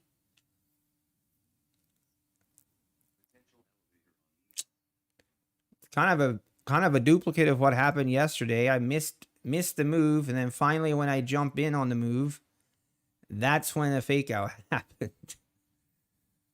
All right, let's stay positive. Let's stay positive. Gives this market a little room to run. But I'm gonna give it room. Yeah, it's not looking good. Not what we want to see. Want to see this this price be above, keep above EMA is going to be important.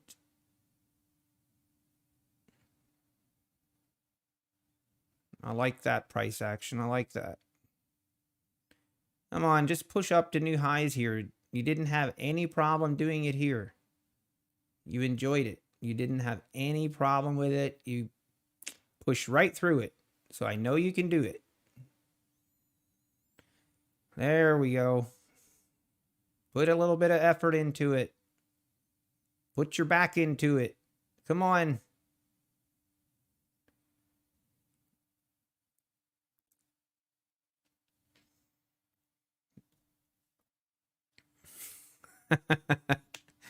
Just do the opposite of what I do. Yeah, I've thought about that. I'm like, you know what? That would be a pretty good strategy sometimes. Just, just do opposite.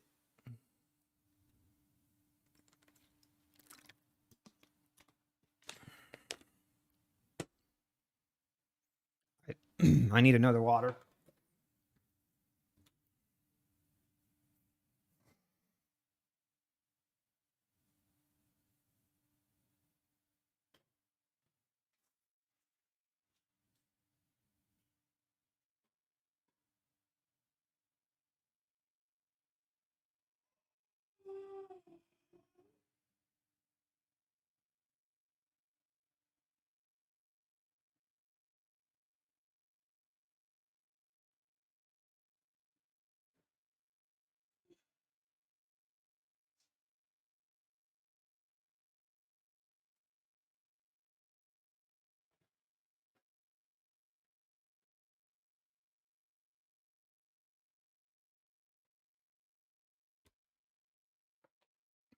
All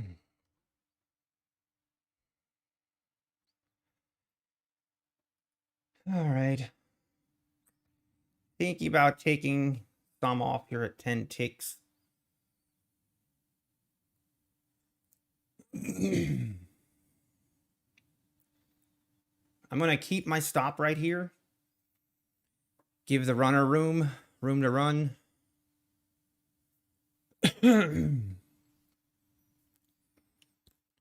That way we can at least lock in some profit.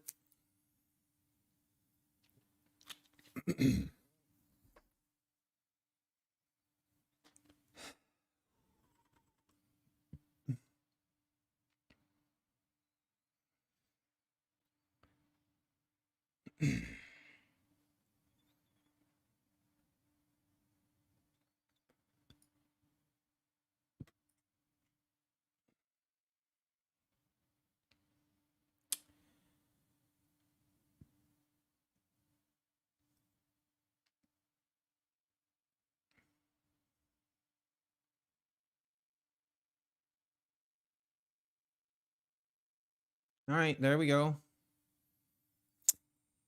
It's definitely struggling. This move is definitely not one where it's struggling to go get past this 4206 area. And which is fine. It's fine if this wants to come down and consolidate and take a rest here for a while before it moves up.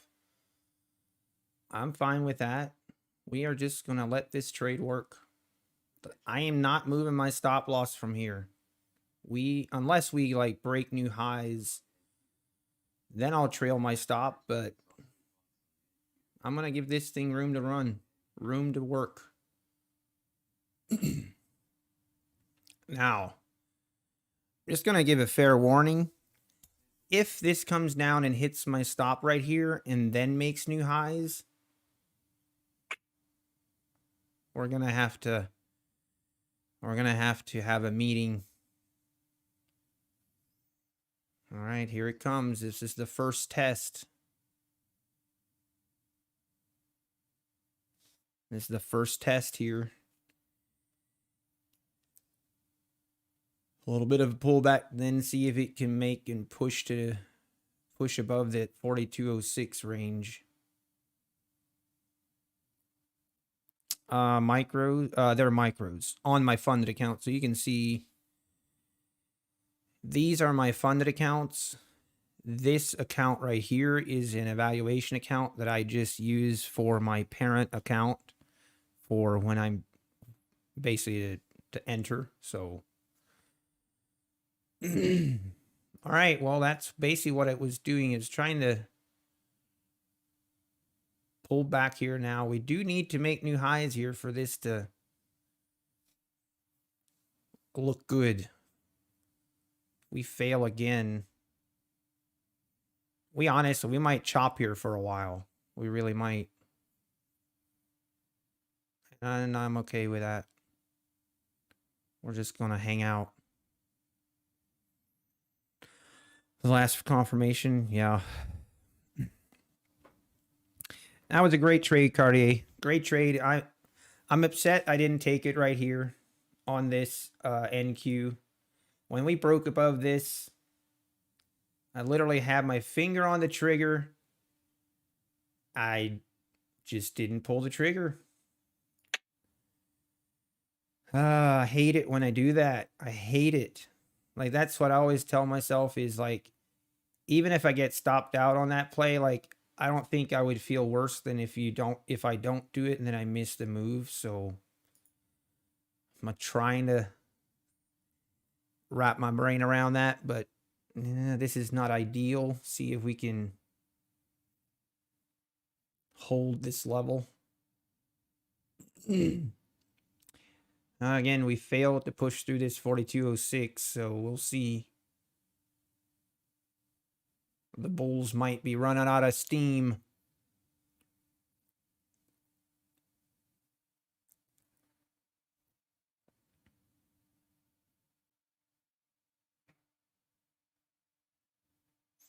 All right, there we go.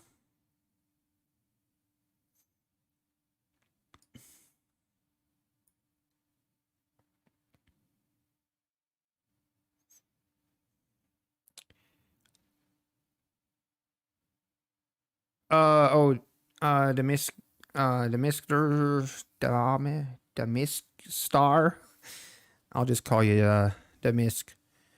What my ATM strategy is on MES. So usually I have a 10 tick 10 tick profit target. I do change that a little bit depending on what the levels are.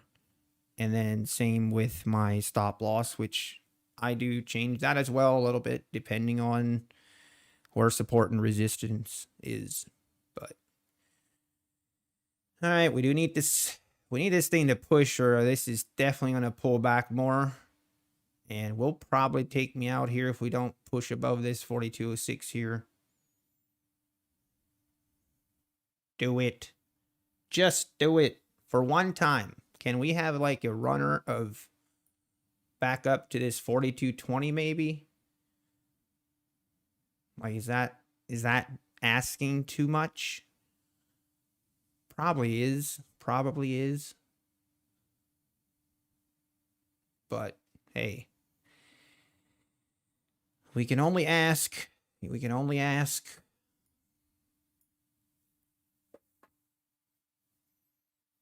There we go. Come on now. It needs to push here. Needs to really push. No, never mind. Never mind. All right, market. I'm going to ignore you.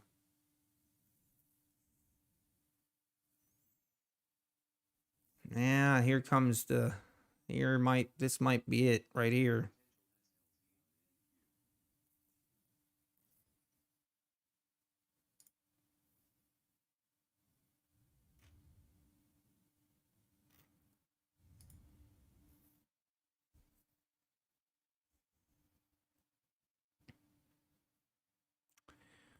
All right, this might take me out here. Exhaustion box on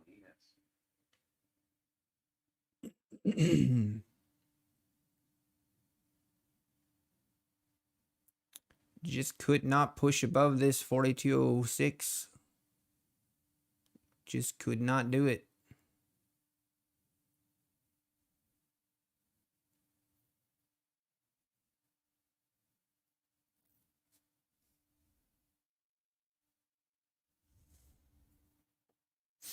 Yeah, I agree. I mean, it's not at a point where it's like, but the longer, I feel like the more we try and break this and we fail, as long as this can hold up, like as long as we can stay above 4200, I like where I'm at.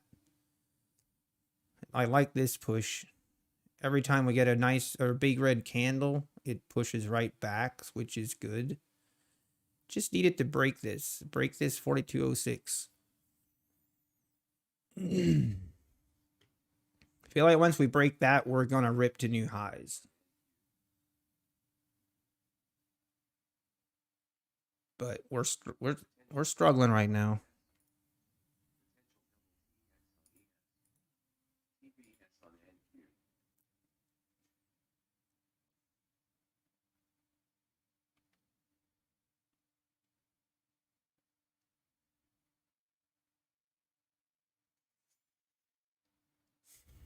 Now here's where I've also considered, and this this is just me talking something through in my head.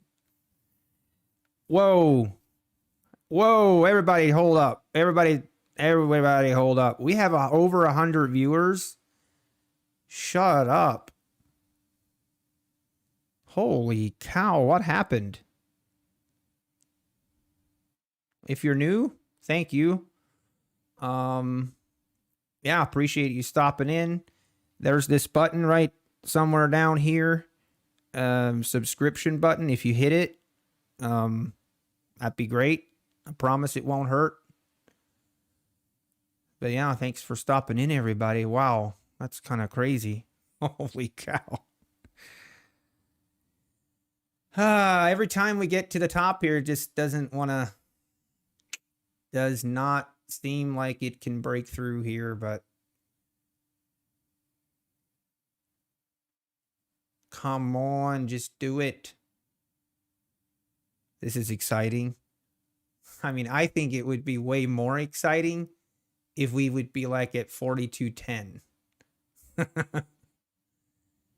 This is, I have a patience meter and it's draining. My patience meter is slowly getting less and less. Hey, if you guys want to subscribe, that would be awesome. Hey, no limits, subscribe. Thank you. Awesome. All right, come on, push it. You know what I'm afraid of right now? I feel like it is, okay, maybe this is it. I'm going to start yelling at this market soon if it doesn't rip. Just do it already. Jeez. Oh, the What I Learned video is doing really well. That's how you found me? Okay, awesome. That's good to know, actually. All right, here we go. Moment of truth. Go. Go, baby. Go. Go. Do not stall here. I'm warning you. There we go. Come on. Oh, my. Never mind. This thing is going to pull back now again. It's just a question of how much.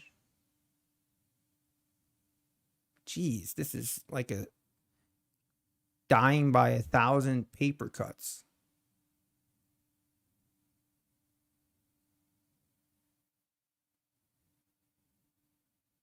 Potential TBS on ES. What's NQ looking like? So NQ has been pulling back a lot more, and then this move it tried to make new highs, and now it's just pulling back a little bit again. There's no reason to get out of this trade right now. That's me talking to myself, trying to convince myself that I need to be patient. Just be patient.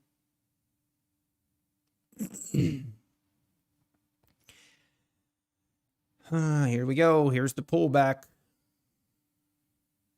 As long as we don't pull back below this level, then I feel okay with it. If we pull back below this 4201, my stop is definitely in danger. It's in the danger zone.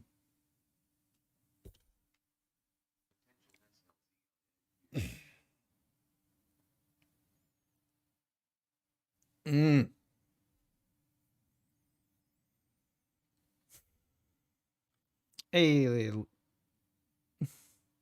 Cartier has subscribed. Thank you, Cartier. All right, here we go. Is it going to go below this?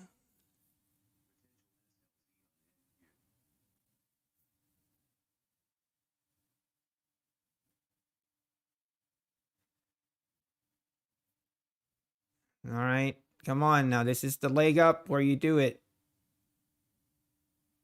Hopefully.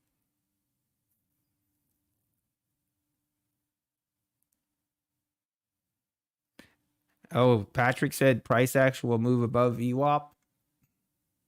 Yeah, we already are above VWAP. Was that earlier or what?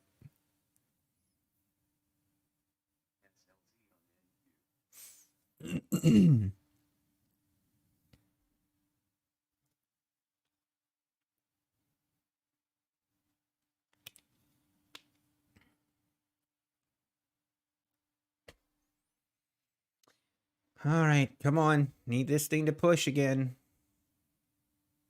I like that we keep making higher lows, higher lows. That is good as long as we hold it. Uh-oh, I should not have said anything.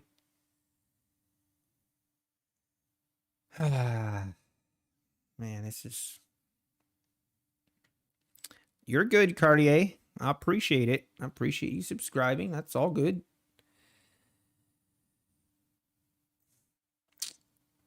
All right, here we go. This is it, folks. This is what we've been waiting for. Rip up to 42.20. That's my target. I don't want to be greedy, but I really do believe in this market that we can get to 42.20. Might go till 3 o'clock, but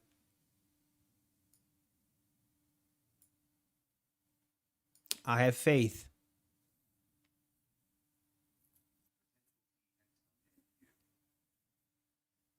Draft orders with exhaustion box on NQ. I don't like this though.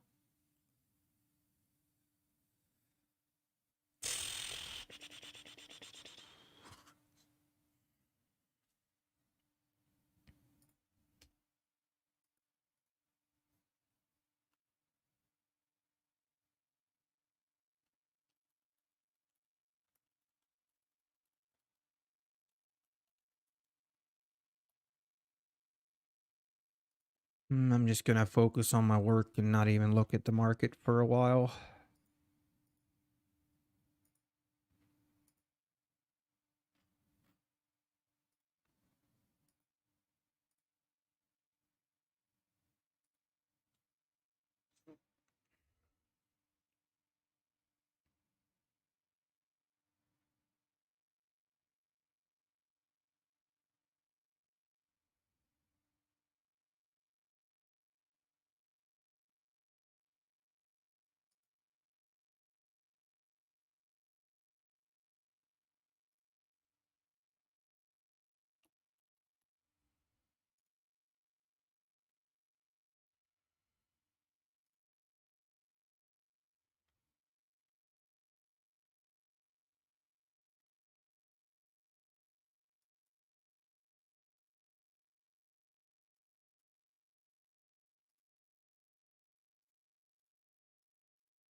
I'm not looking at it. I'm not doing it. I'm not looking at it.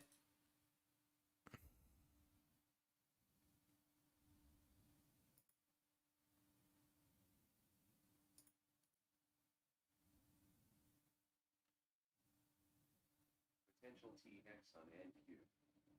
Trap orders with exhaustion. Okay, fine. I did look at it. I did. I did look at it. Just a second. Just a little bit.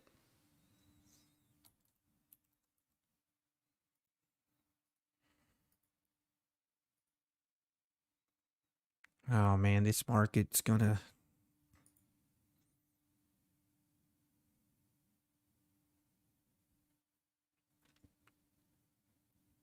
Hey, Love and Peace. Welcome. Thanks for tuning in.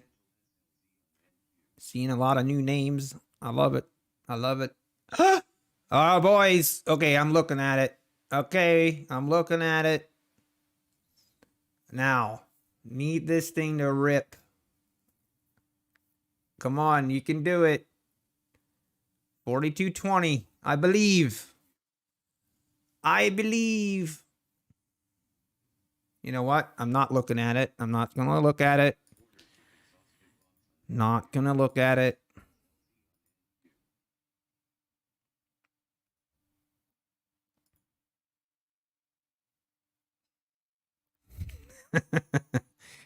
I'm not looking at it. I'm not doing it.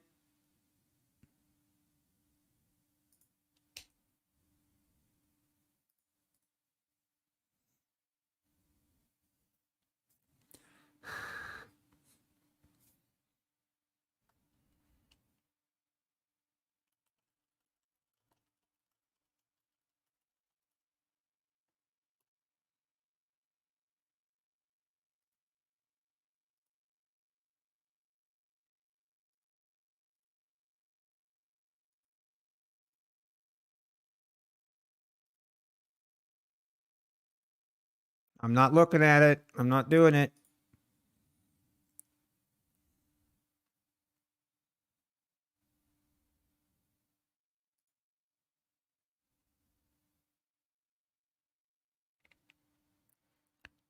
I'm not looking at it. Not gonna do it. I think I've discovered the market is scared of me. If I look at it, it doesn't like it. Okay, I might look at it now. Let's go.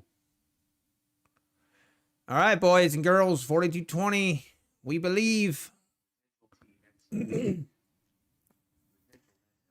right, I'm going to keep my stop at break even now.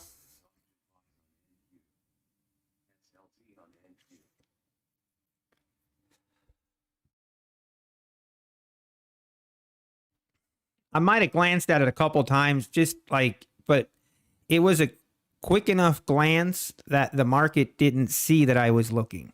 So I feel like it didn't count.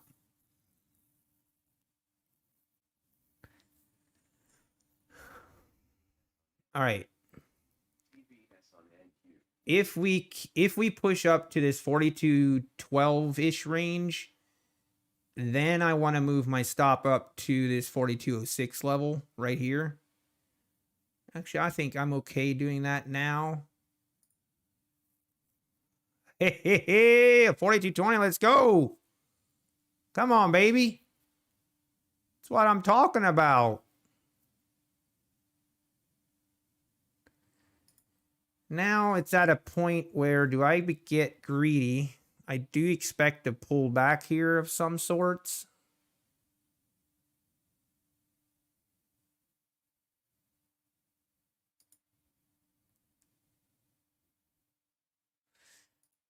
Do I believe in the 42.20? How much do I believe in it? Go, baby, go. Go, baby, go. No. Go, go, go.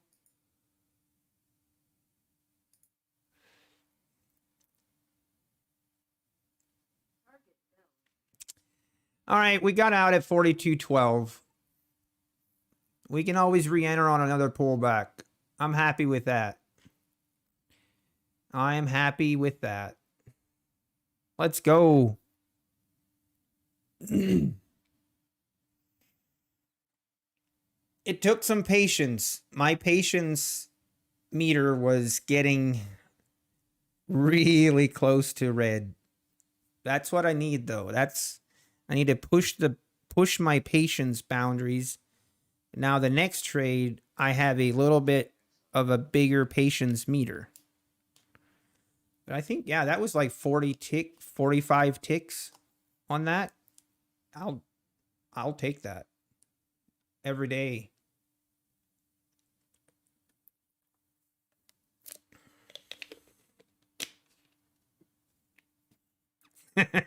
No, I don't, Rowland. Nope, we don't care. Hey, thank you. Thank you. So now the question is, how much are we going to pull back again? Can we pull back like this again and we can get another entry? I don't want to enter now. Like, anytime we have this big of a move, like the pullback entry for me to feel safe of not getting faked out is, yeah, I need to see more of a pullback than this here. All right, let's look at NASDAQ.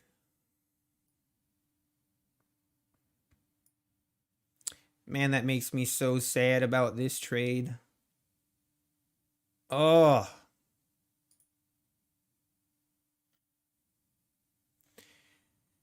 Well, that does not appear like this is going to be more of a pullback. Which is fine.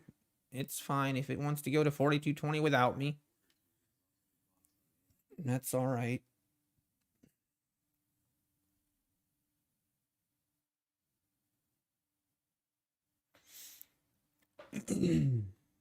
Thank you, Cartier.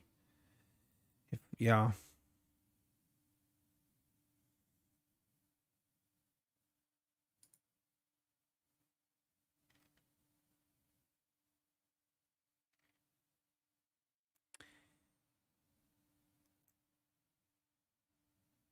Now it did fail to make new highs here, so I feel like we were going to get a little bit more of a pullback now. I'd love to get a pullback down to this 42.08. Like if we can get down to this 42.08 range for another entry would be ideal.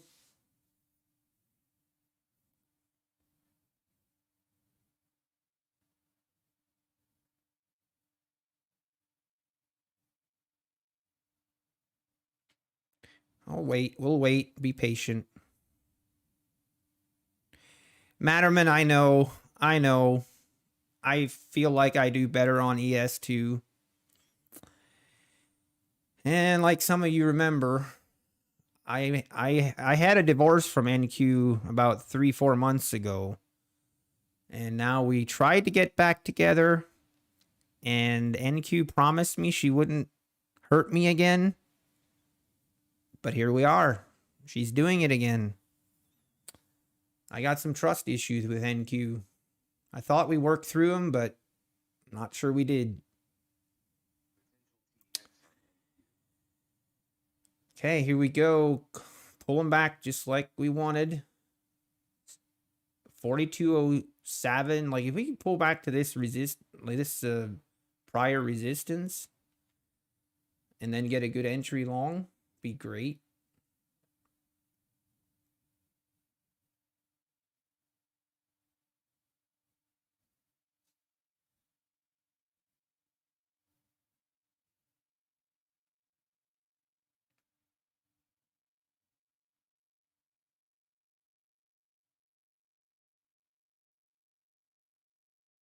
I'm using Ninja Trader. Rich. Yep. No limit. What are those levels? Hang on. Let me show you. So these levels here are taken from this chart here. And I apologize, it looks pretty messy. I need to zoom in, but I don't use them a lot. But basically, these yellow lines are automatically added based off prior price action. And basically where there's a large volume and prior resistance and support. The reason there's so many lines, it's looking back 30 days. And yeah, I do use them. And then NQ is the same thing. This is a 30 tick diagnostic chart is what this is. I like the NQ, looks way neater. But yeah, basically that's what these levels are. They're just, those levels are just brought over from that chart. Okay, here we go. Just waiting for confirmation on this. Exhaustion box on NQ. Potential elevator on NQ. Potential TX on NQ. Not really, Rich. That might be because of your PC. If you're struggling for it to pull data like from multiple days back. Yeah, this chart is paid, or I mean you can get it like a 60-day for $1. But this comes with the Apex sniper system. So yeah. You don't need to have that. Okay, here we go. This is an interest. This is just want to be wary, want to be cautious of getting faked out here. That's my only concern here. Though if my question is, if I enter here, where is my stop going to be?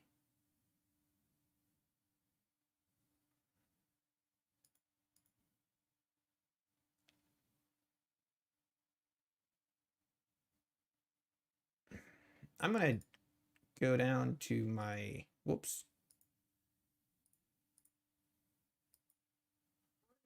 See if I can get filled here. I shouldn't have been greedy.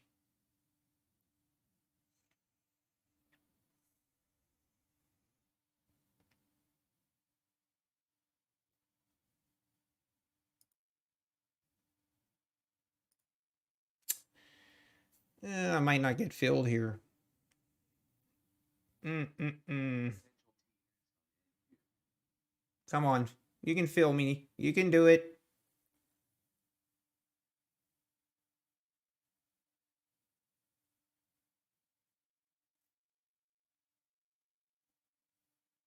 Oh, man. It was right there and it just did not fill me. Well, I'm not going to chase it. Dang it.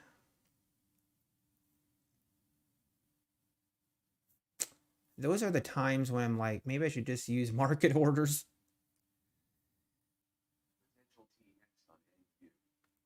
If it's worth it for me. Also Lizard, so no, I don't have the lifetime license. No, I just use a license that's provided with Apex.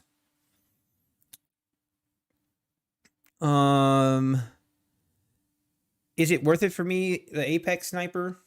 Honestly, it's kind of I go back and forth, honestly. It's like I do use it, but I'm like, I sometimes question is if I use it enough to justify paying.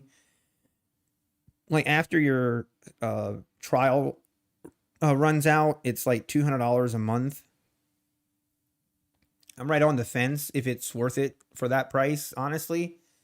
I mean, it's definitely worth it for some people. For me, I do use it. I don't use it a ton. I'm kind of sad here that I didn't get filled.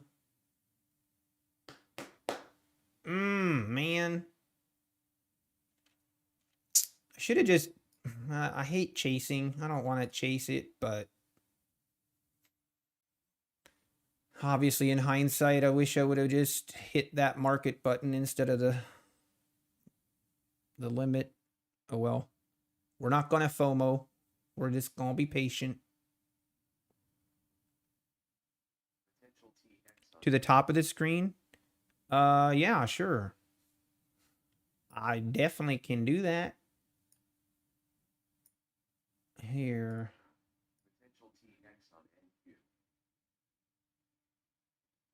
Actually, I can move it all the way up there. Ha!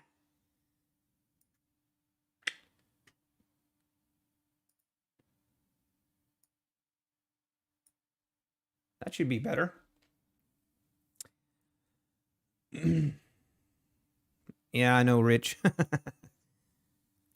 I don't want to have this will make me feel really good if this pulls all the way back down and makes new lows. Then I'll be happy.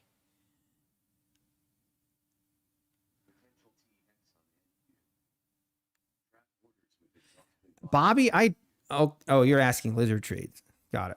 Never mind. Yes, you're welcome, GM.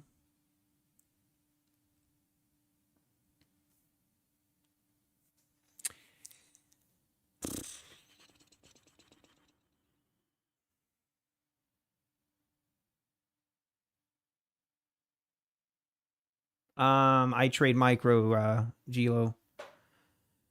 Yep. I have one. My parent account is trading the mini contract, which is what this chart is. You can see it's the mini. It's just the regular ES. But then when I copy trade it to my funded accounts, it cross orders it into the micros. So my funded accounts are micro ES.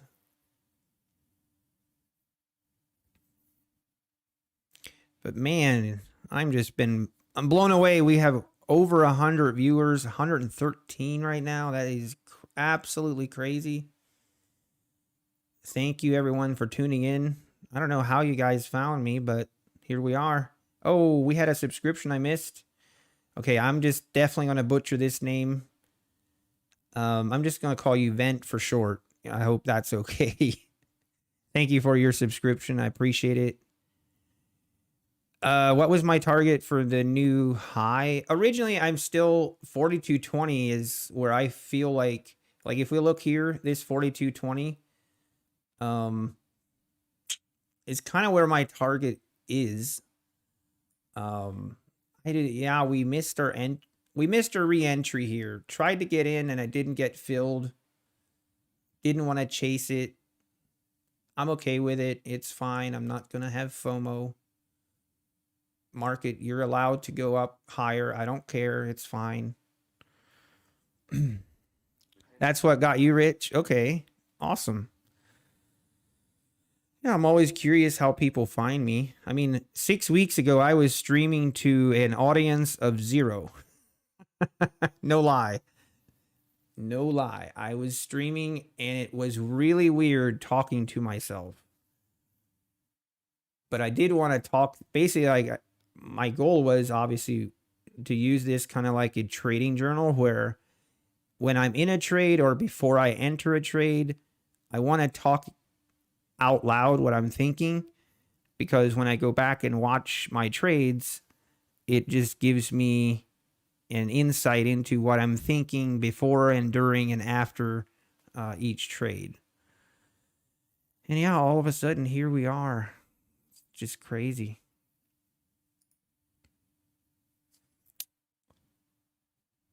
Oh, we need to check. Do a check on the subscriber count. We were getting close to 800 subscribers. Wait, Travis mentioned me in his Discord? He did? Man. He stopped in last night. I felt...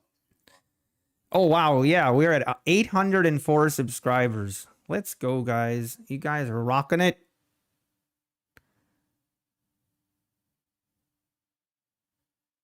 Okay, you have an evaluation? Yeah, just honestly, Biddy, just take it easy. Take it slow. If you want to just get the feel for the market and test, get a little bit of a feel for it, trade micros to start off. I wouldn't recommend trading micros trying to get an eval account pass. I know people do it. I mean, Travis is great at trading micros. Like he that's all he trades, and he's very successful. So it's definitely doable. But yeah, it's awesome. Back in the green, Sunset. Yeah, we did. We caught a nice move here. We got in right here at 42.02. Took our first profit. Took 2 contracts off right here. And I'm very happy with how patient I was. I was very patient. It was getting close to testing my patience a couple times. And then we got out right here at 42.12. I mean, I'm not going to say it now, but it looks like we might have got out at the top, which is pretty unusual. Oh, really, Jay? Wow. Well, that's awesome. I know that the UK futures trader also shouted me out this morning. I appreciate him as well for doing that. I'm sure some people came over from that, so that's awesome. And I feel it's been crazy. All right, are we going to break new highs here? Yep, there it is. Like to see a little bit more. Yeah, there we go. A little bit more of a push here. 42.14. What's NQ doing? NQ has not made new highs. Interesting. It's trying, though. It's trying. Oops. Yeah, it's not the top. Yep, you are correct. You are correct. It was the top for just a little bit. Not the same in TradingView? I mean, it should be, BD. It should be. Aaron, I don't. I don't have Twitter or Instagram, or I have a Reddit, but that's pretty much my social media goes to. I actually think I might have created a Twitter account, but I really haven't done anything with it. I just don't know how to do that, I guess.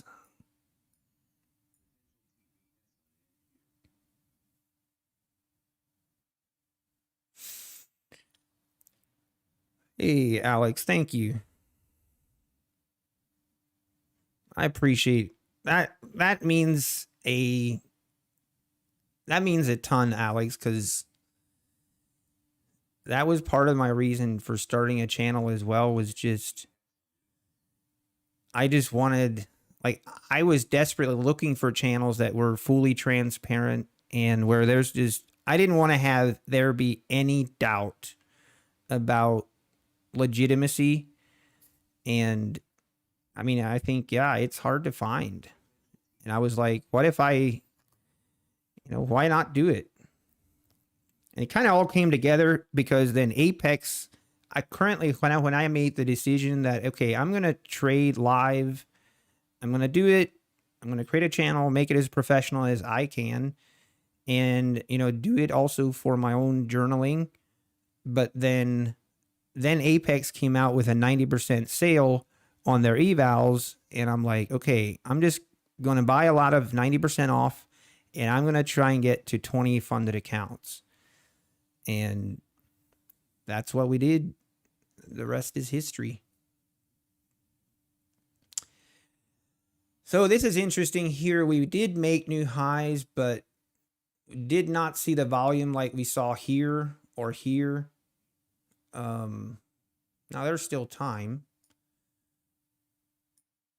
There's also, it's lunch hour, so we might get a little bit sluggish here.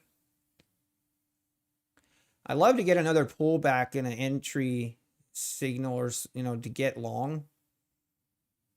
So we'll see. Whoa, get out of here, Jay. Thank you. You don't have to do that, but I appreciate it. Thank you. Thank you. You want to trade with me? Okay, BD, I'm just going to give you some very sound advice. Don't take my trades, because I do lose, okay? And I never take anyone else's trades. I don't recommend anyone follow other people's trades. I just think it sets you up for failure long term because I don't know. I think it's great to learn from other traders, and that's kind of what I did. You know, found a trader that I was like, okay, that makes sense to me, and I liked the way they traded, and then I learned from them, and then it created my own kind of unique style, I guess. If I funded one by one, no, I did not. I did in the beginning, Alex. I did. So in the very beginning, I like my first 5 accounts, I believe. I just funded one at a time, and then I did 5, copy traded 5 of them together. And I think I blew a couple where I was trading 5 of them at a time, and I blew a couple of 5 at a time, which that is not fun. But I did get those 5 funded eventually. And then for the last 9 accounts that I needed, I tied all 9 of them together, and I did get all 9 of those funded. So it was definitely a journey. I think it took me about 6 weeks total to get to the 20 funded accounts. And I have a video on it that basically explains what I learned from getting 20 accounts funded. It cost basically how much it cost, how many evaluation accounts I went through. And yeah, it definitely cost it was a little bit less than 5,000 that I kind of have invested in these 20 accounts. So obviously it's definitely an investment. It's definitely not just money that I want to throw around and I want to lose. So, but I did have kind of a budget for that, and I'm like, okay, we're going to do this. Now, we have definitely not started off like I wanted to. We're a long ways away from payout. We are a long ways away. Okay, now we're pulling back again. A little bit concerned. I'm a little bit concerned about this because of how we did make new highs here, but not by a lot. I'm going to be careful on this pullback. I might wait a little bit. Make sure this doesn't pull back and then fail to make new highs and then pull back even more.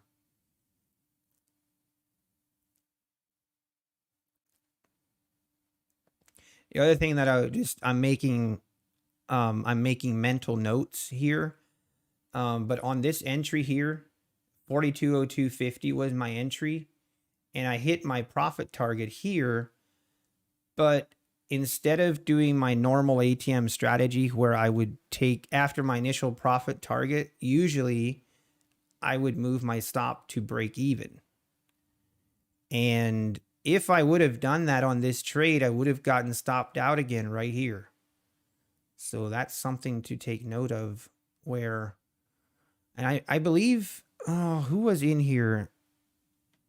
Oh man, I forget his name. I can almost say it. And he was telling me I need to do that. So he might have been right. Just something to make note of.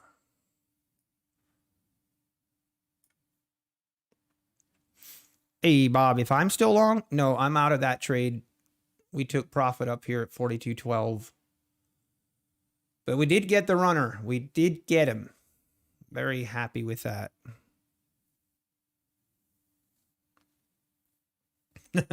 I don't know, Aaron. We'll see. How many tries did it take? Alex, so it took me... Oh, man, now I got to go back and look. It was in the 50s. I went through, I think it was like 56 accounts, I believe, or something like that. It was in the 50s. The guy did over 1,000 resets? Holy cow. I did not see that. 1,000 like that's insane. I mean, wow. I did not see that video, but I might look for it. That sounds interesting. All right, we did pull back and bounced right off of this EMA, and let's see if we can make new highs here. If we fail to make new highs here, and then we might not. This looks promising.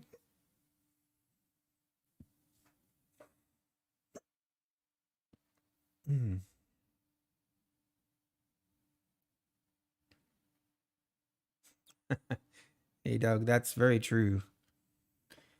The path to success is always under construction. Ain't that the truth? Not 100 resets, Aaron. 1,000. How, like, is that real? Like, I'm like, that's insane. Nathan, I've wondered the same. I have wondered the same. How many Vince had? And those were $300,000 accounts too. I mean, I'm sure he made bank. You know, he withdrew over $1 million. But hey, Cartier, that's awesome. Take care. Thank you for stopping in.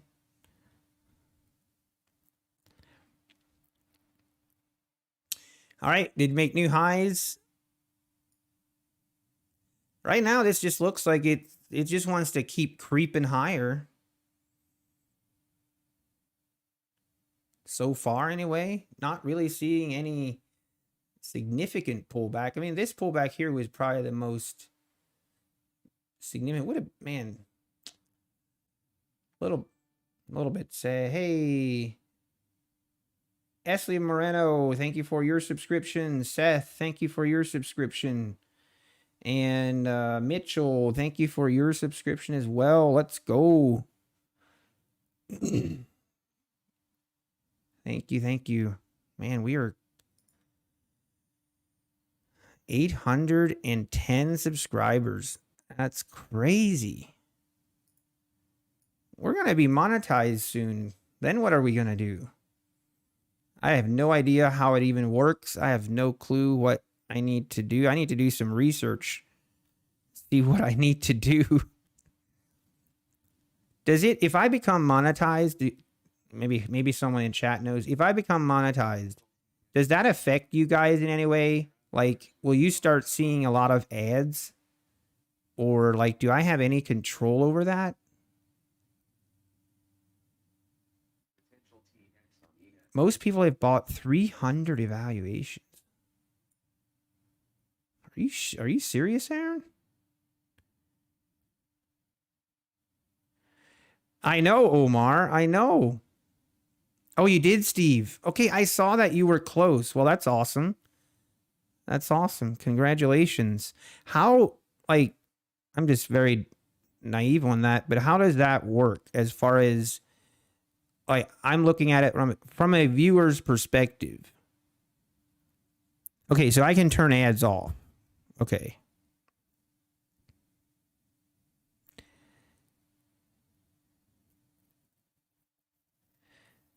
Yeah, I don't know. I just don't like the ads, or me, which I finally subscribed to the YouTube premium. So I feel like YouTube, if you use YouTube a lot and watch a lot of videos, I think YouTube premium is, what is it, $15 a month or so?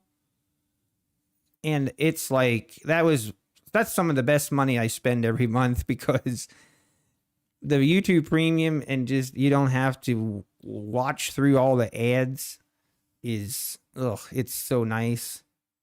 But I used to not have that, and it would get so annoying having to watch, and yeah. If they don't want ads, they pay for premium. Just do the ads. I guess we'll see.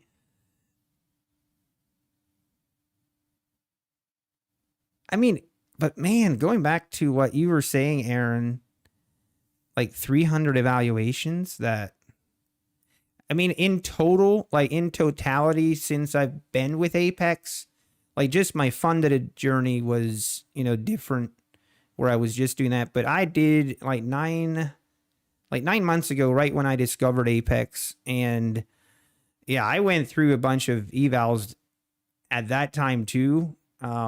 Just getting back into the market. And, I was 2 years where I was completely stepped out of the market, stepped away from futures, did not do any kind of investing or any kind of trading for 2 years. Prior to that, I, did approximately 5.5, 6 years of trading. And then I just took a break for 2 years. And it definitely took a little time to get back in the swing of things. And I went through quite a bit of evals as well. You hate it, Anna? Hey, I hear you loud and clear. I hear you. But I saw some other videos that the ad blockers and stuff that people were using to block the ads from YouTube, like that those were no longer working. Rich, what's the difference between ticks and the regular mini bars or minute bars? So basically, and as I was talking here, we just keep making new highs here. Looks like we might hit this 4220, which I'm okay. Like I didn't want to hold through this drawdown. I just wish I would have gotten filled right here. This would have been another nice trade, but yeah, it is what it is. But basically a tick chart, like the tick bars, like right now, this is a 2000 tick chart. So every tick is counted. So if it goes up, down, that's 2 ticks. And it basically will stay in this bar until there's been 2000 ticks. And for me, trading price action, I just find it easier to read the chart with a tick chart personally. Usually it's close to equivalent to like a 2-minute chart. So if I switch to 2 minutes, you can see it looks similar. Obviously that will depend on the volume, but it looks similar on a 2-minute chart. But I don't know. I think it's just one of those things where that's what I learned on, and that is what I've used for many years. So that's just what I use.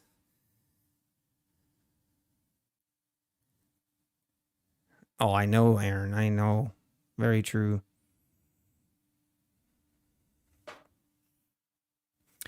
And I guess I can understand that if you've been with Apex for 3 years, I mean, 300 evaluation accounts is really not that much. So, yeah, that makes sense. Hey, Motivate Nation. Hey, I haven't had a payout either, so join the gang. Don't feel bad about that. It's all right. I always like if you're continuously learning something, but I obviously hopefully you'll get to a payout soon here.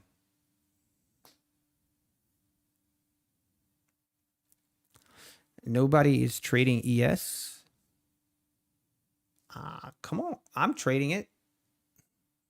I'm trying.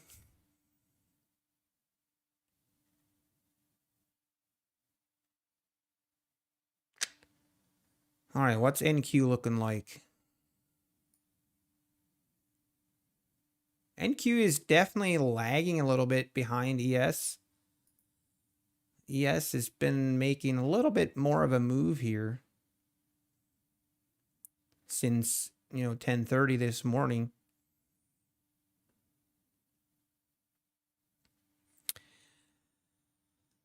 At these levels, I don't really know that I want to get long here. I want to see this price now move past 4220. And if we move past 4220, we could, I think 4240 isn't out of the question. So we'll just wait and see.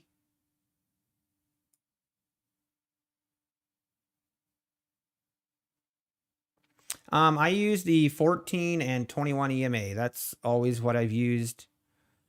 Yeah.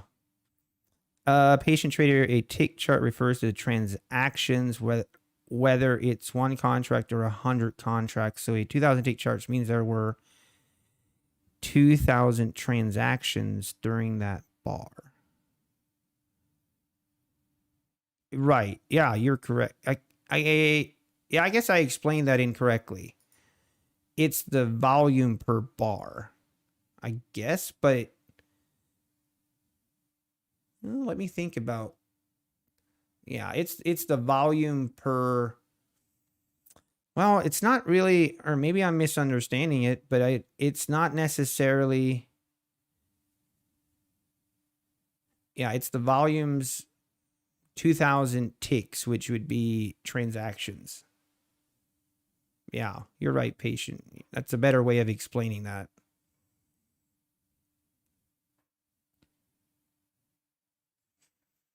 Yeah, Aaron, that might be true. And that's actually what I did. Like when I was going through, I would just let my 80% continue instead of doing a reset or buying more.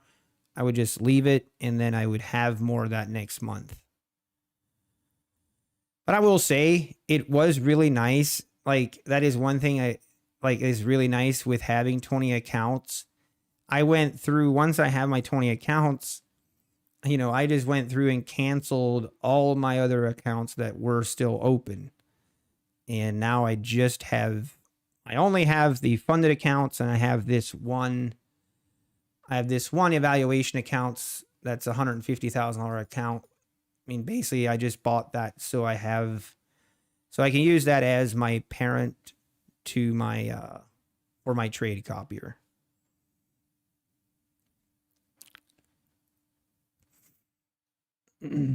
Volume of transactions. Yeah, that's a better way of explaining that. Yep. What happens if you pass an evaluation and you go below $25,000 in the real account? Do you have to add the difference from your own pocket? No, you do not. No, you do not, BD. It's okay to ask those questions if you're new. I mean, I'm assuming you're new. It's basically to just explain it. I'm going to try and explain it quickly.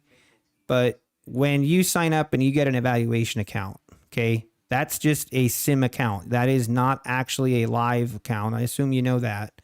So once you get funded and you pass that account, now Apex is going to give you a new fresh account of whatever size that you had. And that account, even though it's the funded account, it is not a live account. That is also a sim account. Now, you do not need to worry. You will get paid out on any profits you make. That is not an issue. Apex will only switch you to an actual live account once you have proven that you can be consistently profitable. And by consistently profitable, this is a guess, but I would say you would probably need to make close to $200,000 to $400,000 in withdrawals before they switch you to a live funded account. So until then, if you blow the account and it's funded, you blow the account, Apex isn't losing any money. They're actually making money when you do that because now you're going to buy another evaluation account and you're going to go through the process again. So definitely not you do not have to worry about, Apex will be fine. And you do not need to come out with any on your own money. 4220, we did reach it. That's a pretty aggressive call out by me, and we did hit it. But I always say the call outs don't count when you actually don't do them. Now, had I re-entered here and gotten filled right here, I probably would have stopped out right here on this move, this pullback here. Yeah, these pullback re-entries, it has given us this entry, I didn't take this. But right now, this is definitely looking like one of those days where you just kind of buy and hold.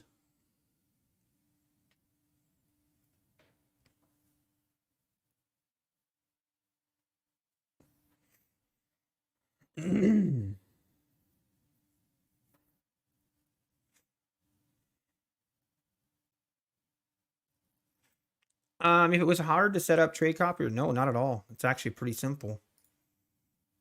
Pretty simple. You just, yeah, it's pretty self-explanatory and really easy to do. If you're good, then they're losing money. Yeah, obviously the people that are, making $300,000-$400,000 a month, maybe even, even if they're making people that are making $20,000 a month, they're obviously losing money on those people, but they're making up for it with the people that are failing and buying more evaluation accounts.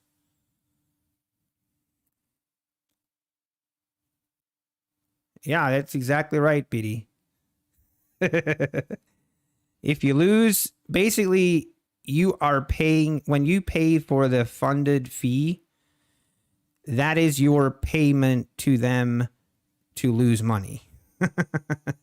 And if you don't get to a payout, then obviously they, obviously keep that money. But no, you don't have to pay back any of the losses that you made.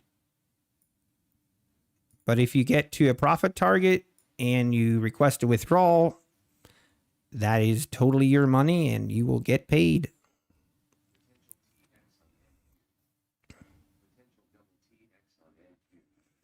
Hey, Mitchell, thank you.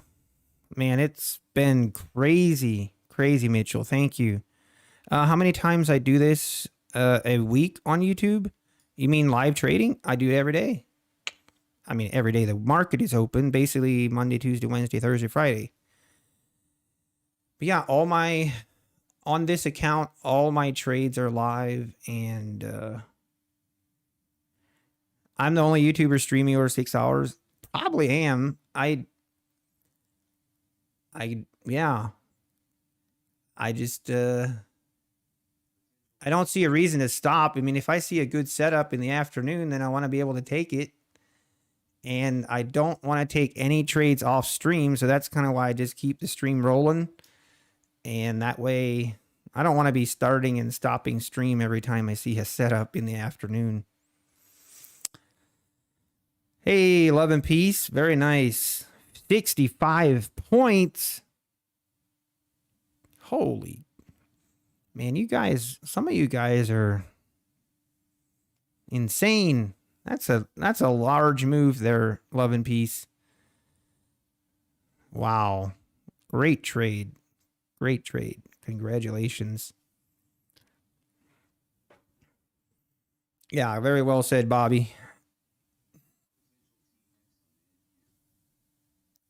I mean, I guess, I don't know why people don't stream for longer. I don't know.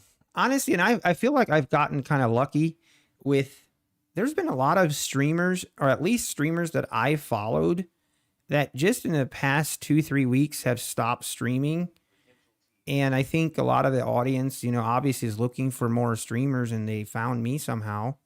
So I've kind of benefited from, like Travis, he stopped streaming live. Who else was it? Oh, Moo Trades. Moo Trades, I used to watch him. He stopped live streaming. I know there's more that have stopped live streaming just in the past, I would say 3-4 weeks. And I guess I filled the void, I guess. We'll take it. I'm not complaining.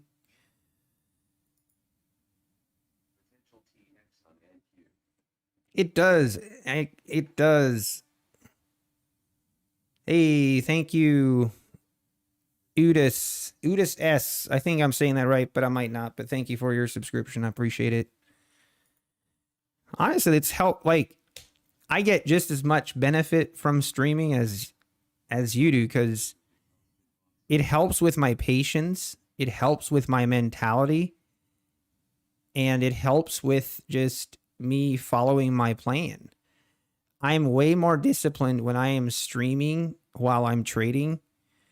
So, and that's why I created the rule here. What was it? 3 weeks ago.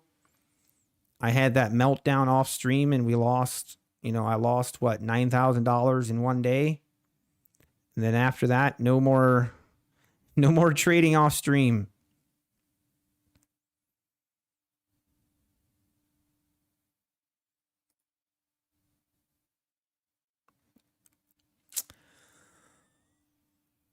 Oh, it isn't easy. Yeah, I'm sure it affects people different. Like my wife, my wife is like terrified. She is terrified of streaming, and she's just, I mean, she can't even imagine doing it. And for me, it doesn't really bother me. Like, I enjoy it where I'm like, hey, if people want to watch me, that's great. If not, I guess I'll just talk to myself. But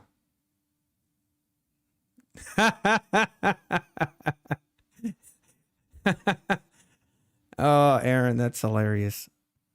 Okay, we will know. I will know that I've officially made it once Patrick Whelan comes into chat.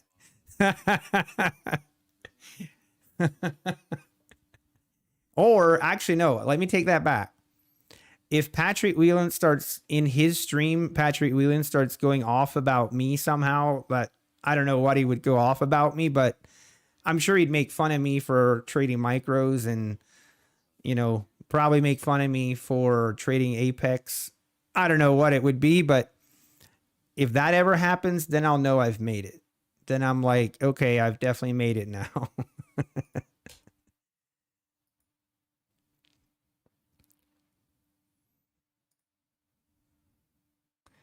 But that would be funny.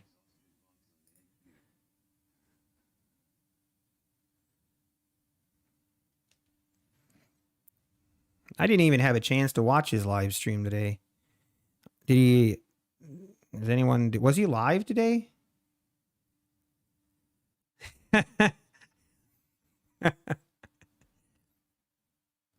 Yeah, Rich, that is definitely a fear. Like, basically, before I started streaming, I just had to come to grips with, like, basically, when I started streaming, I was like, okay, if people start watching me, I just have to be real. Like, it is what it is. If I have bad days, if I blow all these 20 accounts, which let's please not do that, but if it happens, it is what it is. I mean, I'm not going to hide from it. I'm just going to accept it. I'm going to be real and just, yeah, be fully transparent. It's way more important to me that I'm fully transparent, even if that means showing everyone and blowing 20 accounts.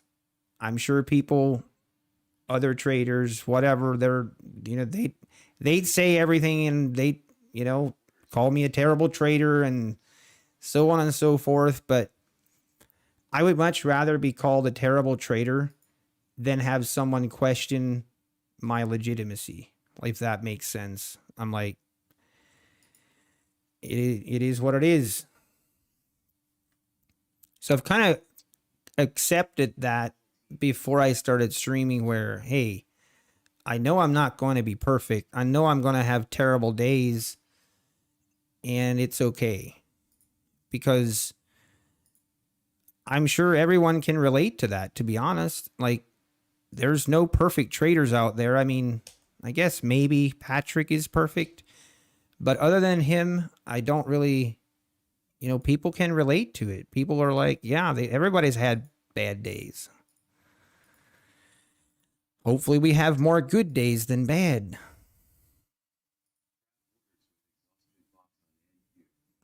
Oh, Steve, it's not a competition.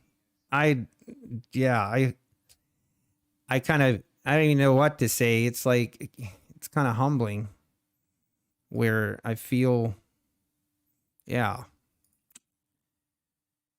Yeah, if you're in here and you haven't followed Steve and you don't, like, Steve does live trading almost every day. Yeah, go check him out. I've followed Steve, oh man, I don't even know how long, but you're one of the ones that are still streaming Steve. There's been a lot of my other YouTubers that I was following have, yeah, they've stopped streaming for whatever reason it might be. And I'm not saying that's a bad thing. People can stop streaming and it's fine. It's just, I kind of miss it. All right, 42.25. We are pulling back a little bit more now. It's 12 o'clock. And that would have been an insane move here just to keep holding.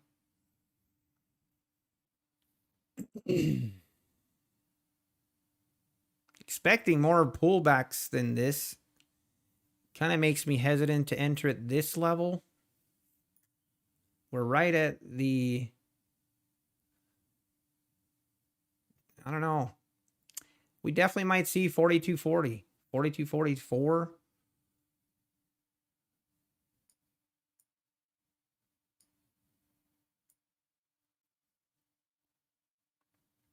Like to see more of a pullback, a little bit more of a pullback before we look for another entry. Hey, no problem, Steve. I know you've pulled me up on stream many times. I appreciate that. Appreciate it.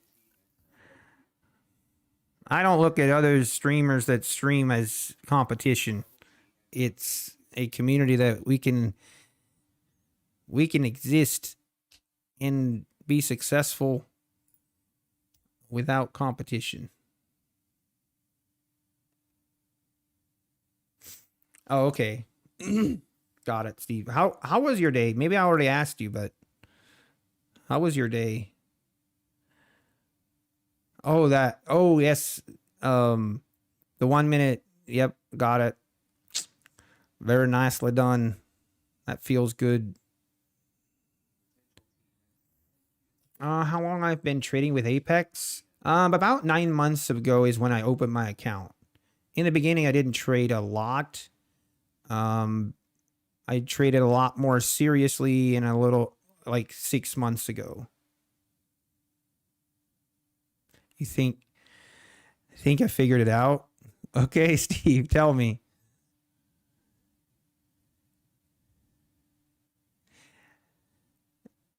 Okay. I mean, I kind of think that too. And it's refreshing kind of to see in a way, because I always felt like I always had a hard time finding streamers that were fully transparent. And I was like, that's something I would like. So I'm like, why not be fully transparent? But I mean, it's definitely kind of scary being fully transparent.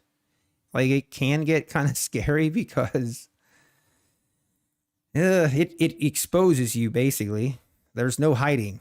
There is no, hey, I had a terrible day today. We're just not going to show that. It's just not possible. But I prefer, like, it's weird, but that actually really helps me, because as I'm trading, I know that, hey, I need to follow my plan, or I'm gonna, no one likes looking like an idiot to anyone, let alone live streaming. So it just helps me be more disciplined and more patient, usually.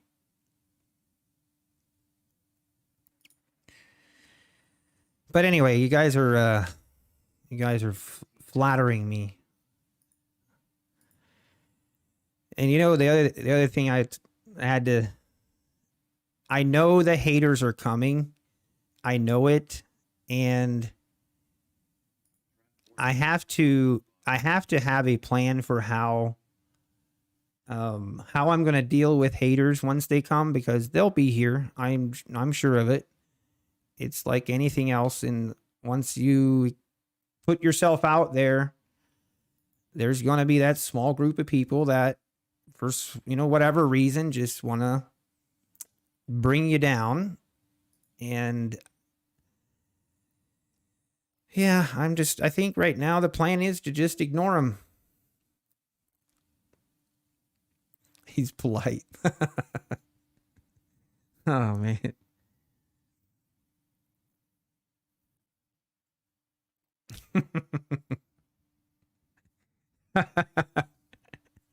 Oh man. Uh,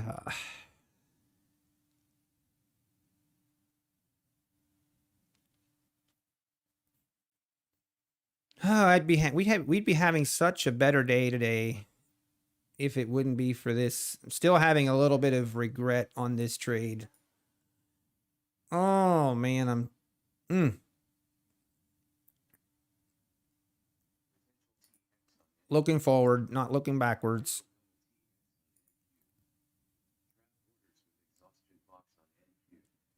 You just hide them. Yeah, that's a good idea too. Yeah, I feel like just you have to ignore them. Because obviously, if you give them the attention, then that's gives them more fuel. If they see that they're getting to you, then they're, but it's not easy to do. Like, I know that, I mean, I know that Travis stopped streaming at least partially because of that, which I just feel like is really sad. But it's just part of the reality of streaming.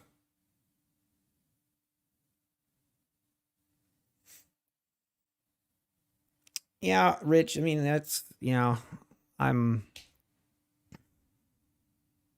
my main thing, and me and my wife talked about this, is win or lose. Like, if I blow all these accounts or if I take them to profit and whatever, like, my main thing is that I just want to stay real and who I am and not change regardless if I lose or win. But I just don't want to lose that, if that makes sense. Uh-oh, Thumper. Join your Discord, teach you the Steve ways. I know, Steve. I know you. I know you. I know you what you mean, but you also know that, like, it's just not like I just can't do it. I can't follow other. Not that I can't follow. I want to take people's advice, but I know that you trade ICT primarily, and I just don't have the. I'm not even sure how to say it, but mentally, I don't want to be changing strategies right now. Like, I don't want to be changing strategies or, like, in the middle of doing these funded accounts, if that makes sense. Like, I could, if I happen to blow them, then I would be more like, okay, let's try something different, because obviously then it's not working. But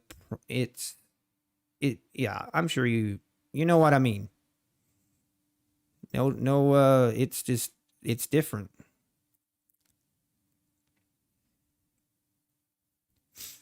And that's awesome, Steve. I don't doubt it. It's just like, I don't, at this point, I don't want to be changing my strategy. And yeah, I don't want to be doing that. It's a way of life. Oh dear. Oh man.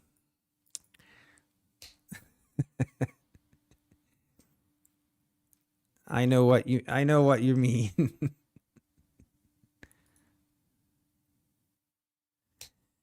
No, it's people are definitely find success with ICT. I'm not denying that. But it's also not the only way to make money. It's not the only way to be a successful trader. So, all right, Steve.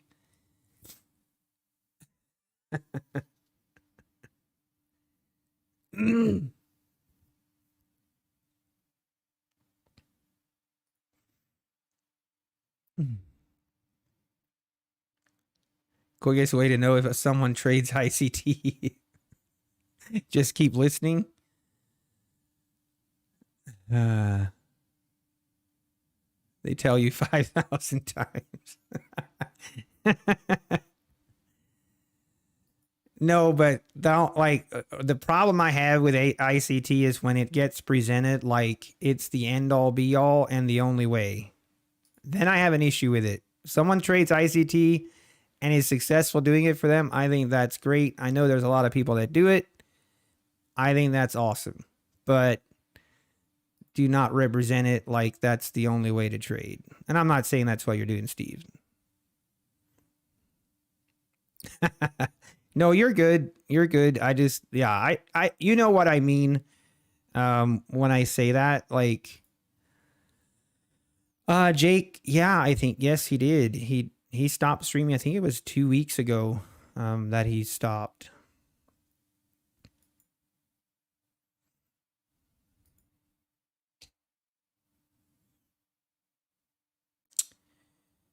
Bouncing off. What's ICT? Oh dear, Dom. Oh dear. Yeah, that's exactly my thing. Like, ICT strategies also lose money. Like, it's not a end all be all, it always works type of strategy. There's losses that go with it, the same as any strategy. Yeah. Yep.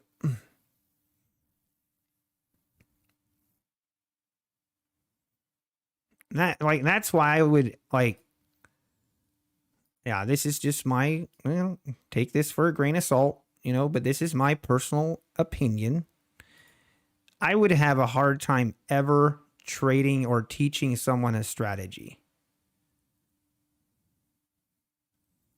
Because I just don't feel like, first, I don't want to be responsible for someone else's failure. That's my biggest, like, if I teach someone and somehow they fail because like I would have a hard time with that, first and foremost. And then it's just, I think each person is unique and it's very difficult to completely duplicate strategies from one person to the next. Because people just are different. They're wired differently. They have different risk parameters and just etc. But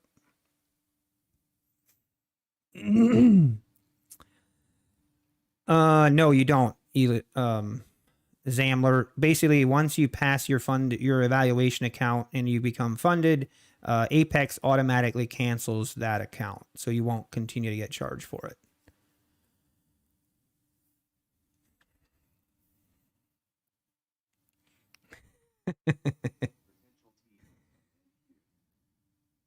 Like I say, like I've said it before. I think ICT is a great teacher. I mean, he obviously enjoys doing it. He has a lot of free content. It's helped a lot of people.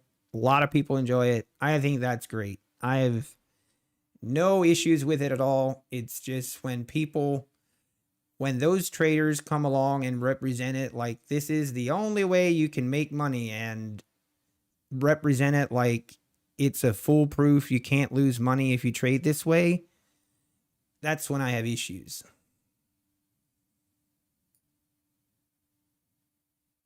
We are ripping higher, folks. Man, oh man, this is just, we didn't even get much of a pullback here at all. This thing just is going to rip. It's just going to keep going higher today. NQ at 14,460. What kind of levels do we have here?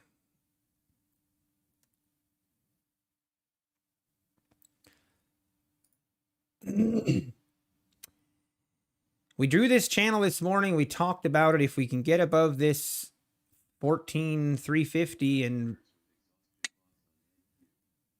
should have been watching this a little bit more. I was watching ES a lot more, which me and NQ have not had a really good time lately. So, but that is a really nice move.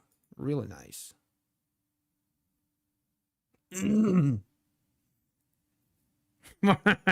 More like Tupperware or Mary Kay. Oh man, I don't know. I don't know.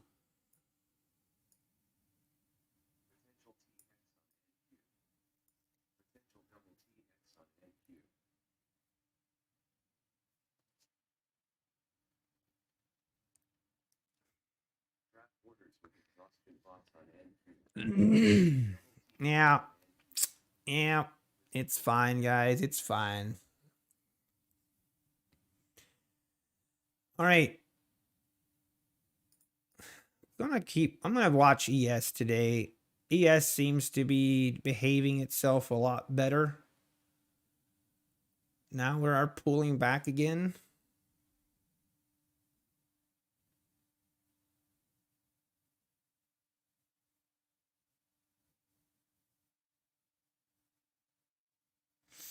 Yeah, I know, Jake.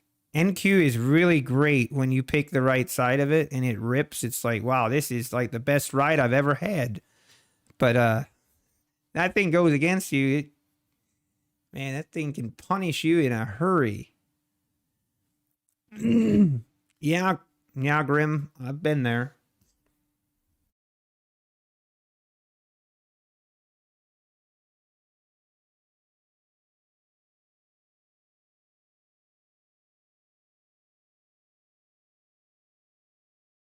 I think I mentioned it yesterday, but Grim, that used to be me. And a market like this, I was like, there's no way it can just keep going up. There's just no way. That was my thought process. And then I'll just tell you what would happen. This is like, I would short right here. I'm like, yep, okay, this is the top. And I'd short right here. And it's going against me. And then we break out. And then I panic. And I'm like, oh, no, man. So then I'd short again here to try and get a better, I'm like, well, it can't go much higher than this. And about right here, I would blow the account. That is a real replay of how I used to, that used to be me. And it took about, I don't want to, it took maybe blowing 3-4 accounts like that until all of a sudden it just hit me. It just like a light bulb going off in my brain. I'm like, you know what? That's actually a terrible idea. Why not just go with the trend? Why not just get on the train and just go for a ride? And it I don't know, that is definitely like it used my worst days I would have the worst time the worst losses always happened on slow uptrending days for me for a long time. And not until I started journaling my trades a lot more and I started really tracking my trades and my losses where I could go back that I was quickly saw like, oh wow, we have an issue here.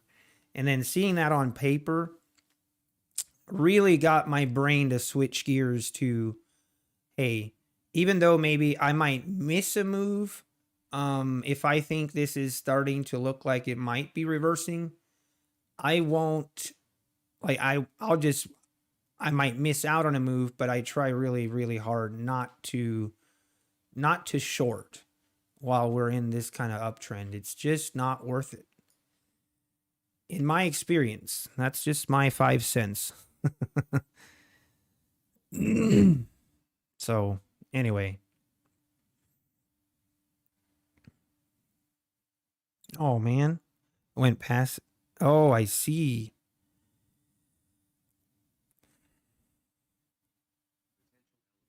Okay, I have a question on that, Dom. Like, I'm confused. Like, trades by Matt. I'm not hating on him at all. I'm just genuinely curious. What? Like, does he no longer live stream at all? Or am I just missing something? Or do you have to pay, like, be a paid subscriber in order to watch his live stream or watch any of his videos?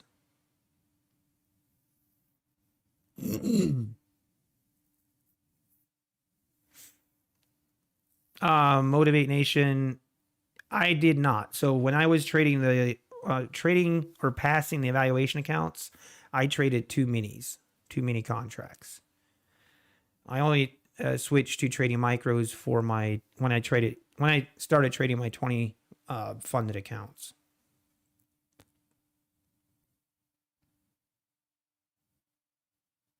So does he still live stream? Maybe the YouTube algorithm is just not liking me anymore, but why? I mean, I'm almost sure I'm subscribed to him.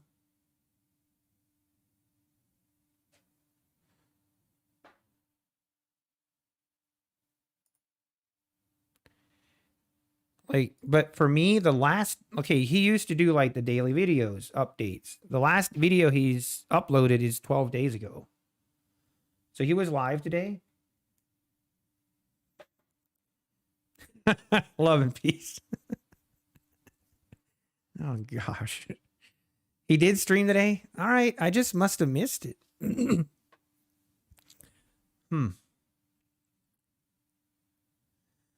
No, I mean, I'm 99% sure Trades by Matt, Patrick, Tory Trades, all those top streamers, they're getting paid monthly to promote Top Step, a pretty hefty sum. And obviously they're getting affiliates as well, I'm sure.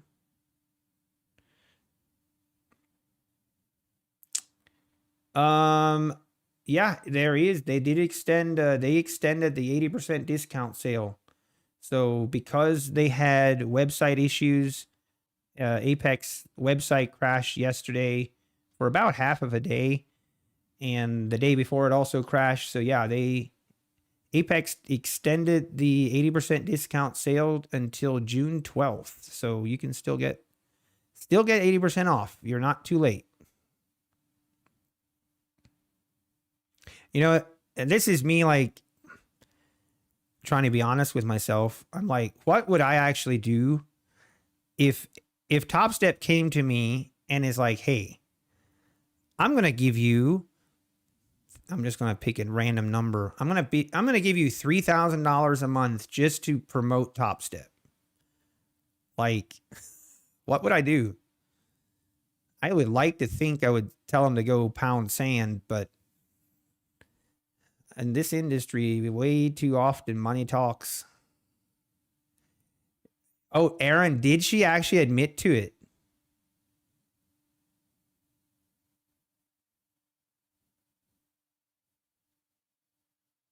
When don't they have a sale? I mean, that's not your I would venture to guess that throughout a year's time that it's more often that Apex is running an 80% sale than they're not. I might be wrong on that, but I think it's pretty close. Free money. I mean, it might be, but honestly, I couldn't do it. I could not do it because it's a ripoff. Top Step is such a ripoff. Like, it's just not good. But maybe I would promote him. Like, I would do it, but then every day I would make sure to tell everyone not to actually buy it. I'm only doing this for the money. No, I wouldn't want to do that either. 42.28, man. This thing is just not pulling back at all. Crazy. Oh yeah, I'm sure they're closer to 50 to 70K a month that they're getting paid. That's just me guessing. I don't know. I'm just guessing. Ask for a Klondike bar. Once now, okay, now if Nutty Bars, if they come to me and they want me to promote them, we're talking. Now we're talking. I'm trying to get, if I have one goal on this channel, it is to get sponsored by Nutty Bars. That would be like, that would make my day. Actually, it would make my year. Does Apex pay YouTubers? No. I'm pretty sure they only get, I mean, obviously they get paid with affiliates, but they don't just get paid a blanket amount per month.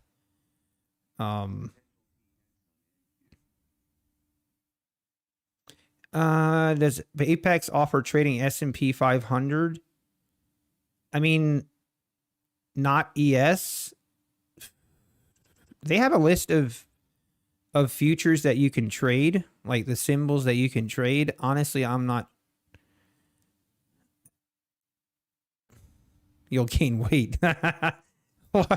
Steve, what makes you think I'm not eating a lot of nutty bars right now? I don't see how I can eat more. And I mean, I'm actually not supposed to be eating nutty bars. I'm not. But you know what? Sometimes you just got to live a little. You got to let yourself go a little bit. You can't be following too many rules.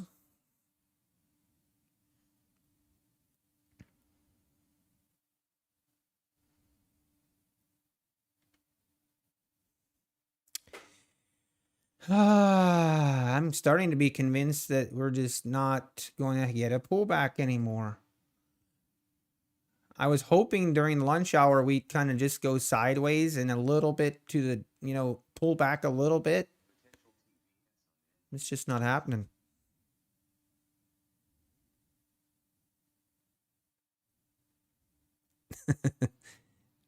Blake.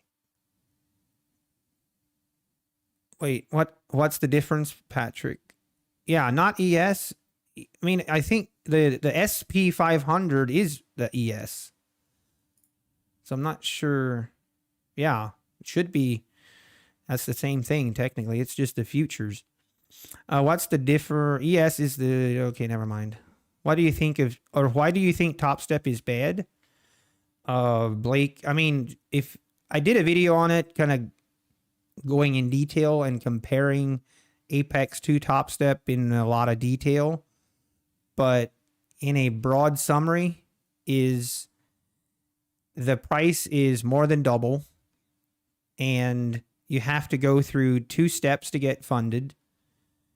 And for me, the one that really I think is pretty terrible rule is for the lifetime of the funded account, you can never withdraw more than 50% of your profits. The only way that you can withdraw all of your profits is if you close the account. That to me is pretty, I don't know. I don't want to say shady, but it just, that's pretty terrible if you ask me.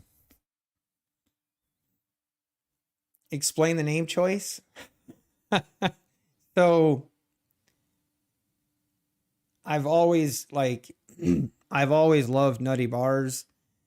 I mean, this goes back years, and it kind of to a point where people would give me a hard time about it. And yeah, my friends and family, they gave me a hard time about my obsession with nutty bars. And of course I'm promoting them as well. And, yeah, when I went to create this channel, I'm like, what do I call myself? Like, I'm like, I don't want to just be the generic, I don't know. I wanted to be a little bit different. And I'm like, you know what? Nutty Bar Trading. Why not? That's what we went with. Exactly, Alex. That is so dumb. With Top Step, they look at a micro contract as the same size as a mini contract.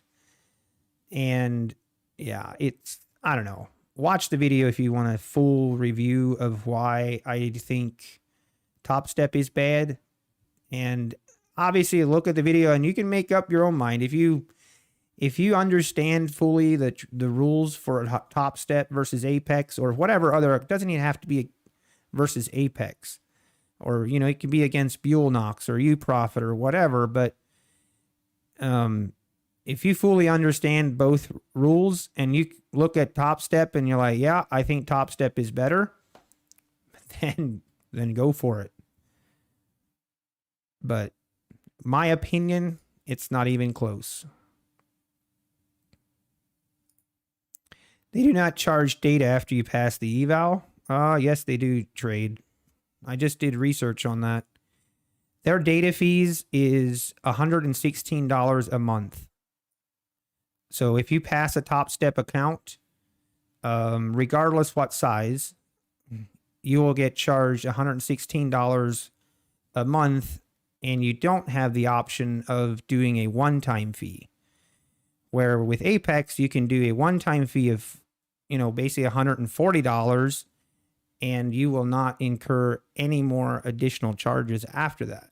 So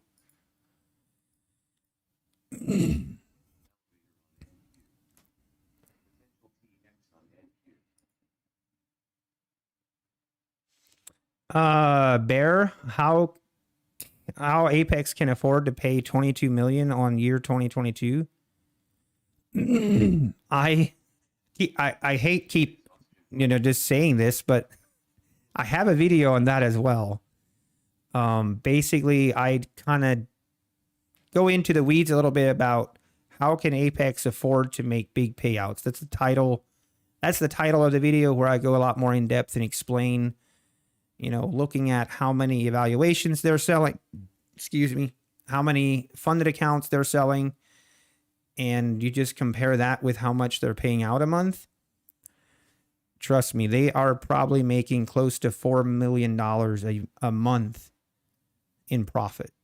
That's just a guess, but I think it's probably more than that.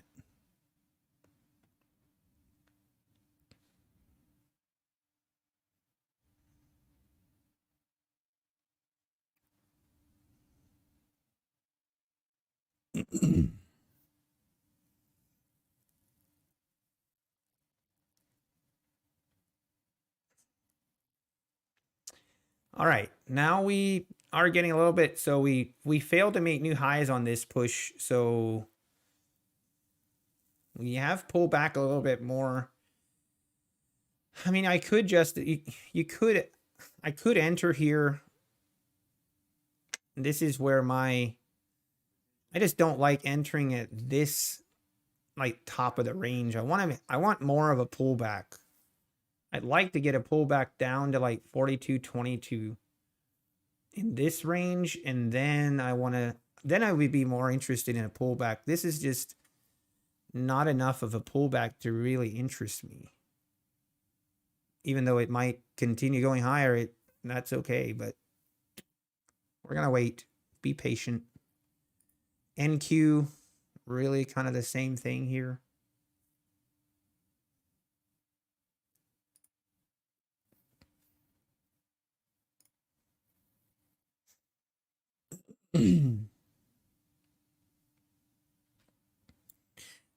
You still don't know what his strategy is? Are you talking about me?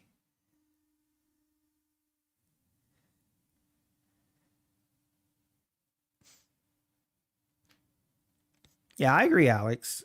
And I've said before, like, I actually think Patrick is a good trader. It's just the way he goes about it and rails and rants and stuff just makes me, I don't know, man.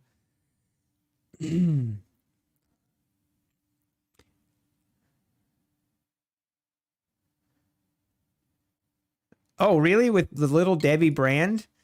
Hey, maybe we got an in. Maybe we have an, maybe we, that's what we need. We need some kind of in, or we need a source. We need some kind of source into the Nutty Bars. Get this thing rolling. Yeah, love and peace. That's what I said. 116 a month. Or that's what I found as well. I'm only up $5. Yep, right now.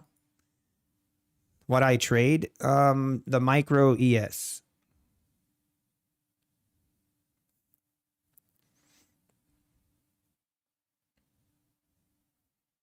Oh wow. Calderonster.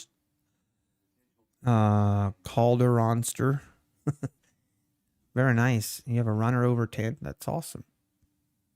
Nicely done. But yeah, I'm trading the micros.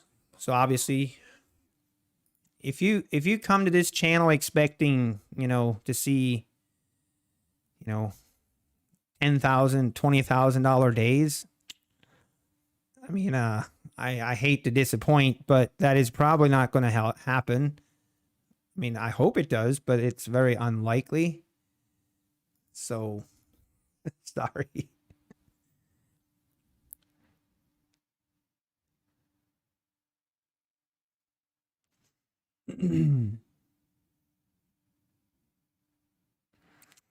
Yeah, I know, Muggles. I know. All right. Well, if we can, do want to see this pullback. Come on. Come down to 42.22. And then I would love to get on that train again.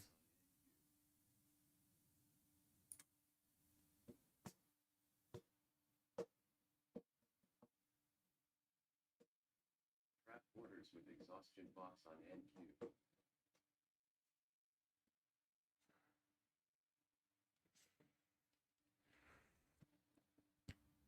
Really, Sunset? Man. I mean, it is true, but I just feel like NQ, I don't know. I think it's just me. I think it's just me and NQ are just not meant for each other. You know how, sometimes people are just not compatible, you know? Other people get along with them well, but then you meet them and you talk with them a little bit and you're just like, ugh, you just can't. It's just not compatible. I feel like that's me and NQ. But I'm going to give it a little more time. Maybe we can work things out. It's just the price action and it's the price action on NQ that I have a hard time kind of getting on board with. The Widowmaker. Exactly. It's the crazy girlfriend. That's what I look at. It's like the crazy wild girlfriend that you kind of don't want to show your mom and dad. You kind of keep them away from your parents. All right, yes, come on down. It's gonna be fine. You can come back down and pick me up right here, and then we can go to new highs.